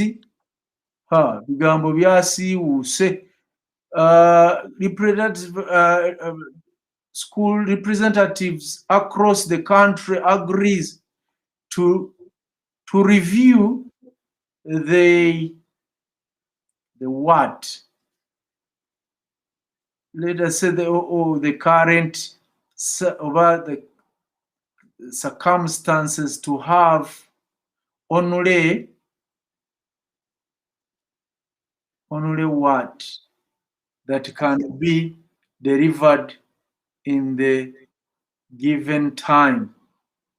Okay, biri ku page 4 muwikule monitor mugenda bisoma naffe katubisome tujja kujja tubeeko oba oliawo yetubagamba kuba ffe maaso gammwe naddala mmwe abaatwesiga naffe tujja kubeera ga lubindi zammwe okubatusangako ebiriwo naye bw'alina omwana asoma e Uganda mu 2 weeks abaana babatadde badde ku ssomero. Mwebale abataddewo embeera eno yonna, twebaza mwenna naddala wano ku UNN kubanga twakiteekako amaanyi mangi, naye kati twagala tutunuulire enkola egenda okugobererwa kuba si ku buli lwe banaayagala bo ng'abaana babajjayo ku masomero. Abaana bano si baabwe. Omuzadde y'alina okwesalirawo, alina okwebuuzibwako. So si bo lwe banaga nti kati baana bawummule nga bawummula. Kuba kakati balinga bino abateekawo obunyeebwa nti Abannayuganda kasita bakaayana ne bakaayana ng'obawaayo kino kati gwe oyisaawo kiri. Bwe banaakaayana olina okulekayo kw'obalekerawo okusabirako ekirala oba okubakkakanyizaako. This is what have been going on mu Uganda. Kale tubasaba tukwateyo amasimu amatonotono ne voice notes zammwe tusobole ate okubaleka mu ddakiika 45 agasigaddeyo tujja kuba tumaliriza show eno. So weereza voice note yo nga ntono. 1 minute is enough okuggusa embeera. Mwebale nnyo, mwebalire ddala. Mwebale nnyo. Katulabe banaffe abaatuuse dda wano.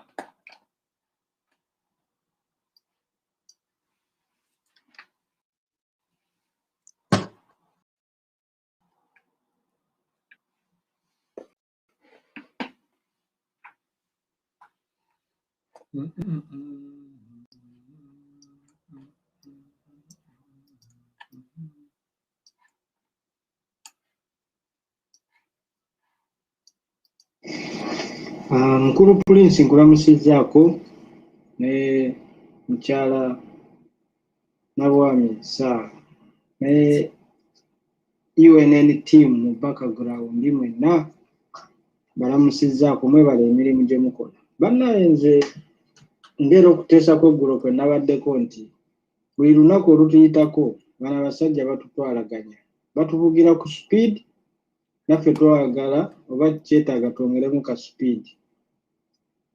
Bano abantu banene bagashumba bano project y'aba Museveni bajjayo kubuzaabuza ngera bw'ogambye ani abakwatako oba okitegeera. Feno gye tuli ndi wano mu Dubai naye Abanyarwanda bangi balina passport z'Abannayuganda era perimbise mu kwogera Oluganda ekitali kibi era teri abasosola. Naye nze kisinga okuneewuunyisa abali wano bonna balina passport za Uganda naye bagamba nze siri Munnayuganda ndi Munyarwanda, naye nga passport gy'alina y'Abannayuganda naye agamba siri Munnayuganda. Anze just nali njagala kuyitawo buyisi kujja Dubai. Kakati weebuuza boss passport bazifuna batya ate bano abali ewaka nti bo nga tebazifuna. Bino byonna byakutuwuddisa, balina kye bagoba. So awo wensabira bannaaye fena bateesa buli Munnayuganda gy'ali twanguye mu kintu kino. Ensi egenda, bano Bannayuganda ensi tugendako, tugenda kusigala nga tubungeeta bubungeesi nga tuwoza Uganda yiri wali eri yali nsi yaffe. Bannaaye tusituke ate twanguye ku kadde naye Uganda etugendako. Sarah Smith agambye wano ate ekibuuzo ekiri valid. Naye kati amuzadde abeera sure atya nti omwana bwaddayo ate mu wiiki emu tebaamukomye eweeka, tebaabayite ndi mu bakime. Which assurance? Kubanga era naluli bwe baabakola ate babagera ne bamala kusasula school fees. Nti abaana mbazi kati mulina okuvaayo ne mutunnyonnyola. Namusimugoye bala okutuweereza Misaala Nabs mulamu Isaako aye nze nkoba nti ab'e Masaka eyo bwe beekunga ekyalo ne batalambaala obwire abavubuka ab'amaanyi muku ab'ekifuba ne balambala ne bagwa kava ne bagema ku bwaire mulalaati ne bamubuuza akana n'akataano tikisoboka balyeviiremuku beekunga ekyalo nga bwe basuula ebibaluwa baloba kulambaala abavubuka bagema ku bwaire mulalaati ow'ekijambiya bamubuuza amutuma ninaani. Ebyo ebimu byebyo.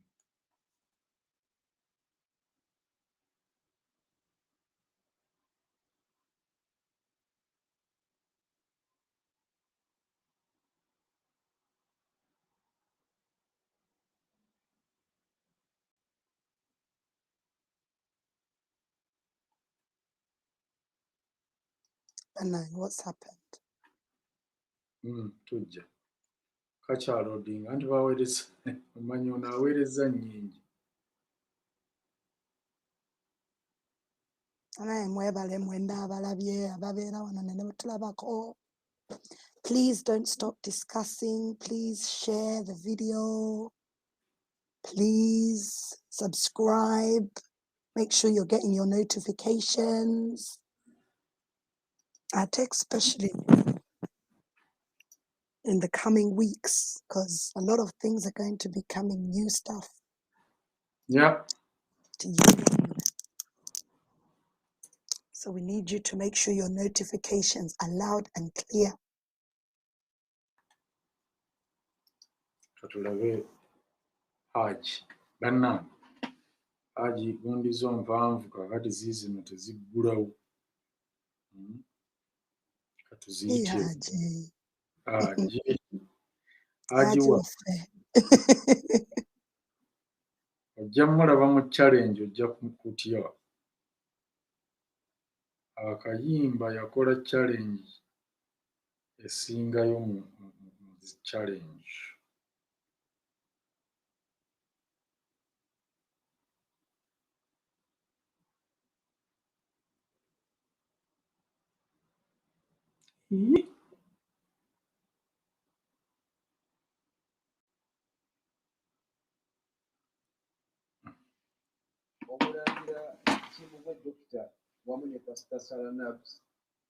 Mwebale kutubangula tusiimira ddala.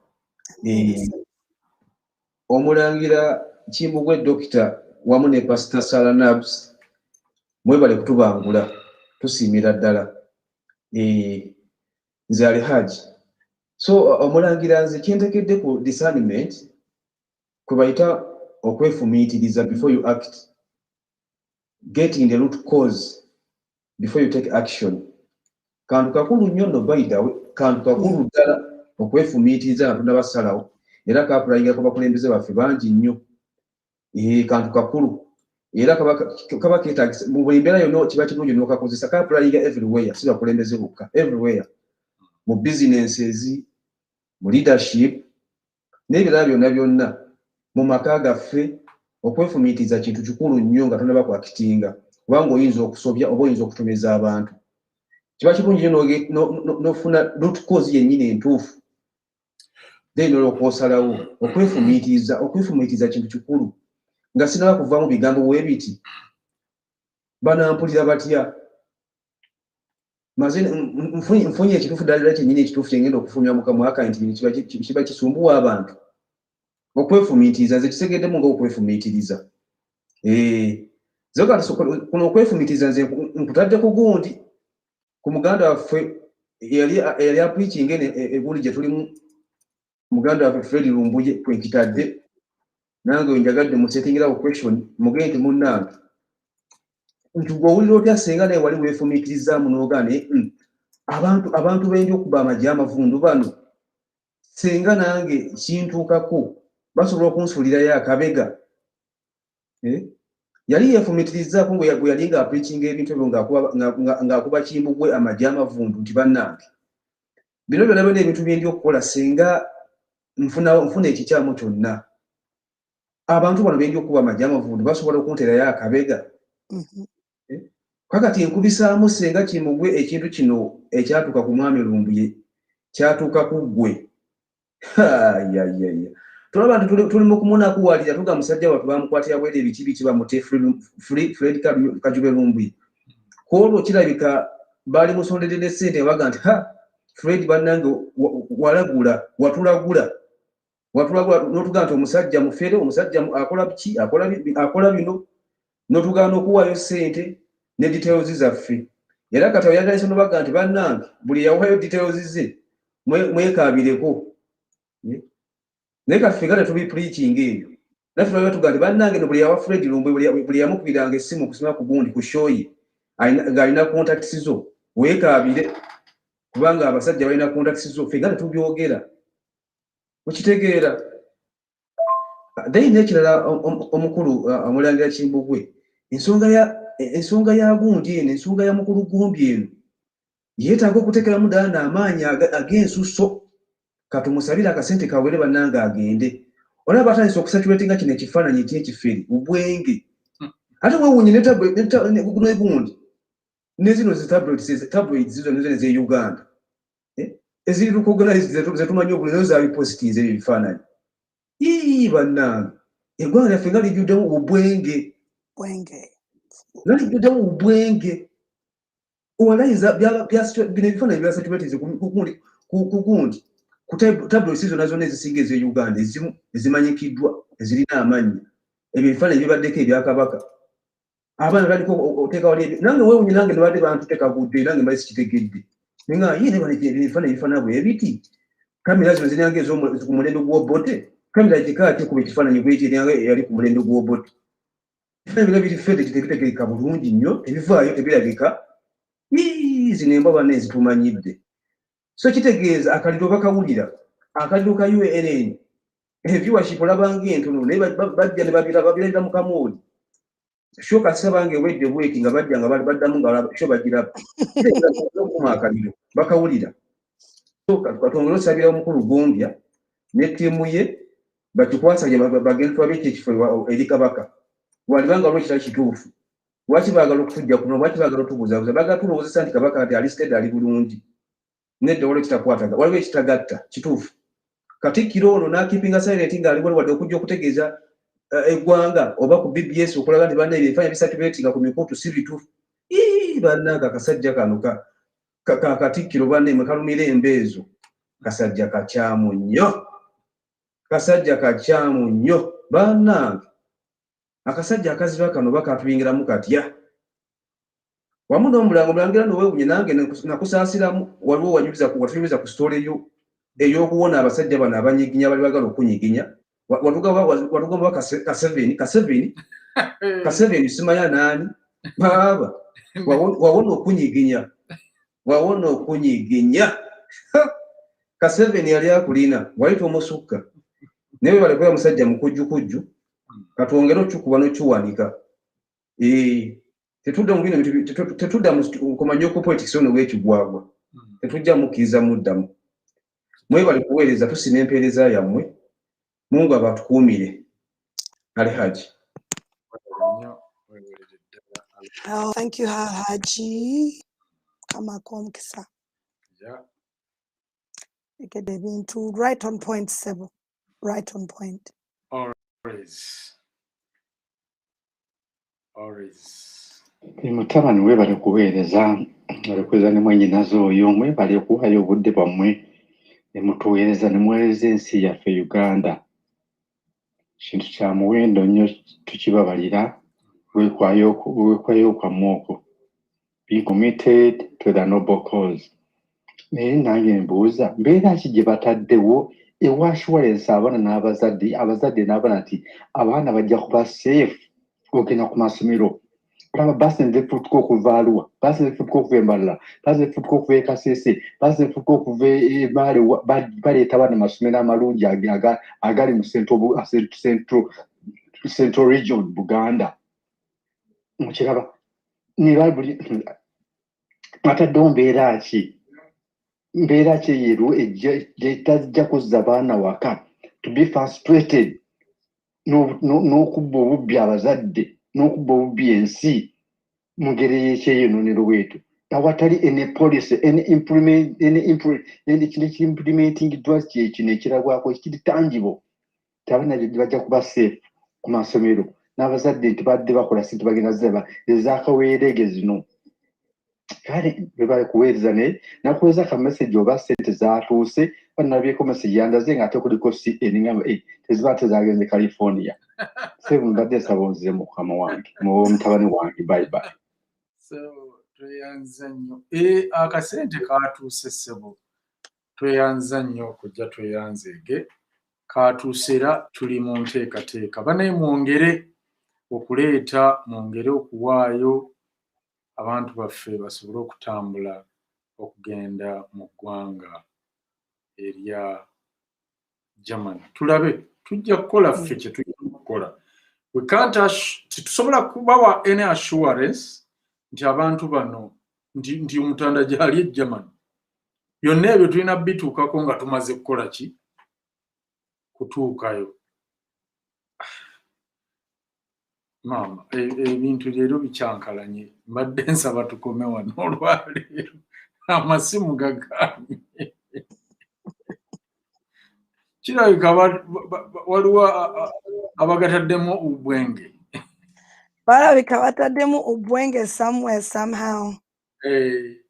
Naye njagala ofundikire olunaku olwaleero ng'olinako ebigambo byolekera abantu baffe nga tumaliriza. Weebale nnyo Mr. Paul, thank you so much for today's show. Bannange kansuubire nti mulina kye muyizeeyo mu kintu kino ekya discernment. Mbadde njagala balekera n'obugambo buno obutini. 2 scriptures I'm going to give you today. The first scripture is Proverbs 1:7. The fear of the Lord is the beginning of knowledge. Fools despise wisdom and instruction. And then I have another one. Mpulirize ngenda kavu nanga maze. Ephesians 5 verses 6 to 10. Let no one deceive you with empty words. For because of these things, the wrath of God comes upon the sons of disobedience. Therefore, do not become partners with them. For at one time you were darkness, but now you are light in the Lord. Walk as children of light, for the fruit of light is found in all that is good and right and true. And try to discern what is pleasing to the Lord.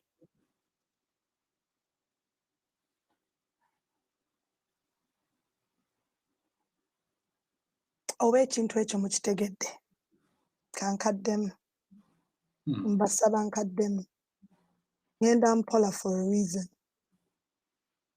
Ephesians chapter 5 verse 6. Let no one deceive you with empty words. For because of these things, the wrath of God comes upon the sons of disobedience. Therefore, do not become partners with them. For at one time you were in darkness, but now you are light in the Lord. Walk as children of light, for the truth of light is found in all that is good, is right, is true. And try to discern what is pleasing to the Lord. Let's going on, let's go back. take no part in the unfruitful works of darkness, but instead expose them. For it is shameful even to speak of the things that they do in secret. But when anything is exposed by the light, it becomes visible. For anything that becomes visible is light. My fellow brothers and sisters, my fellow Ugandans who I love very much, what are you and what do you bring? Darkness or light? Do you stand with the darkness or do you stand with light? Do you discern that which is good, right, and truth?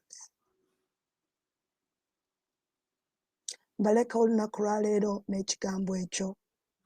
Ephesians chapter 5 verse 6 to 10. Nga bw'odisaaninga ng'omunayuganda sizoni eno gye tulimu. Kwokubanga discernment yegenda okutubuulira when the right time it is. Oba twetaaga okuleeta military okugiteekateeka, oba tusooka political wing, oba tusooka military wing. Byonna ebyo ebintu bye tugenda okuteesa mu UFCC tugenda kwetaaga discernment. Era discernment yeetatupakusa okujja wano ne tubaleetera UFCC. Kwa mmwe mwennyini mujja tukuba mu tooki. So that's why we want to do the right thing in the right place, in the right time. Because we have been looking at our past successes and our past problems so that we can continue to be the Truth Command Center, aka the light in this revolution that we are in here in Uganda. May God bless you. I love you so much. Temuzikiza chi. The light inside of you. Tojizikiza. Eberenge eri alert. Oberenge olina sound mind. Ng'omanye ebigenda around you, ebigenda maaso. Tewali ekigenda maaso ekikuliko by chance. Okutta abantu e Masaka is not by chance. Buli kimu ekigenda maaso mukikube mu torch, mudisaaninge. Ate n'ekirala mudisaaninge Masaka. Njagala people to understand the spiritual powers in Masaka. I won't even go that far because I'm sure somebody will ever one day will come and give us that knowledge. God bless you. Thank you. Paul, may God bless you. Thank you. And I shall see you next week, ladies and gentlemen, as we continue with leadership series. All right. Tuondeka wano nyabo waliwo wano emweyise mukanji teekewo kuba munnaani bw'aba afunye omukisa mu bantu bonna. Mulangira Kimbugwe webale kuweereza andiisa bannapusi banange tweyanziza tweyanzeeke mu butuufu nze nange tekinyumira muntu kufulumya bintu byetalinaako mutwe na magulu nomala googera tewategedde naye olw'okuba abamu bakikola mbu olw'okuba omuntu munno mukwano gwo omuwagira kwegamba nga bw'oli bw'avaayo n'ayogera ekintu ku muntu oyo ate gwe ovaayo n'okikomentingako nga tomaze kunoonyereza oli n'ayogera ku muntu ekintu oba oli bw'aba awagira omuntu tekyetaagisa munoonyerezaako kubanga olwedde gwawagira nti ye byonna by'awagira bibokke bannange ekintu ky'okunoonyereza kirungi nnyo nze ndabye omuvuyo mu babloga gwe balimu nnaku zino akatogo ke balimu ak'okwevuma okwezzeema okwezzeeri abantu bonna baali bakuŋŋaanye bakube Mulangira Kimbugwe olwaleero bannange be bali mu kwekuba naye neesabula gye beesabula buli omu amaliriza by'ayogedde ate amaze kwogera waliwo blog omu ebadde akola live kakati ewabaawo mu komenti akomentinga ku munne ku bloga munne ekigambo kye yayogedde oba kale abantu baakuba n'agamba oyo temumpulira musiru oyo omusiru nze siwuliriza abo biki kati aba ali awo n'aleeta ab'amasimu ne batandika okukuba mu b'amasimu ababadde bakuba yabadde munnenyeera ng'ayogera buli kimu bulungi naye n'amaliriza ng'amugamba naye oyo gw'obadde okuba by'omukubira yabisengese bulungi ensonga ye yabadde agikoze eki agisengese bulungi bye yabadde ayogera byabadde bituufu n'agamba saamuwulidde kammale wano sho ngenda kugendayo muwulirize neŋŋamba ndowooza olaba bwe batyo nno bwe baakubanga Kimbugwe nga bawuza nti Kimbugwe byayogera simanyi biki naye nga tebamulaba era ng'oli akugamba nze munaye simulaba baŋŋamba bugambi lwaki teweenoonyereza omutwe weetisse gwaki lwaki yakuba bugambi wekintu gwomala gafulumya nekyotategedde kubanga wawulidde bakyogera bannange olwaleero mwebalire ddala ffe kasita tufunamu abanaasigala nga si baakuyiga era si baakuyiga amagezi oba tewagalina mu buto ne mu bukulu tojja kuba nago ojja sigala nga tomanyi ffe kasita tuyize kale bannange sitwagadde ffe kennyini ng'abantu okukikola naye technical problems katubaliki nammwe mwebakeko nga bukyali bannange mbalaba mulaajana wano mukakati ogenda otulekeddaani kikeesa mukaddemu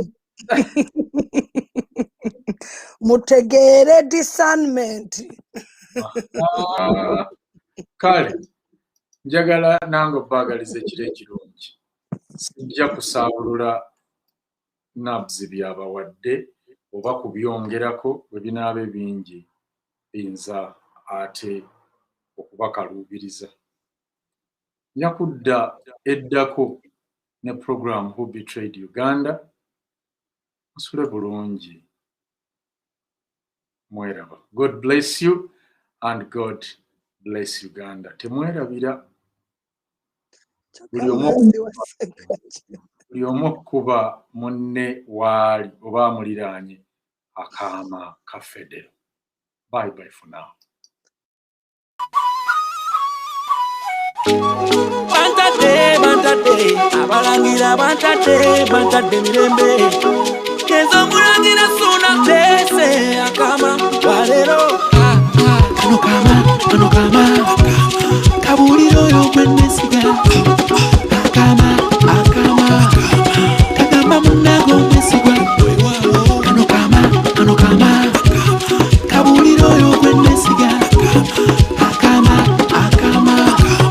kagamba munago mesigwa. Akama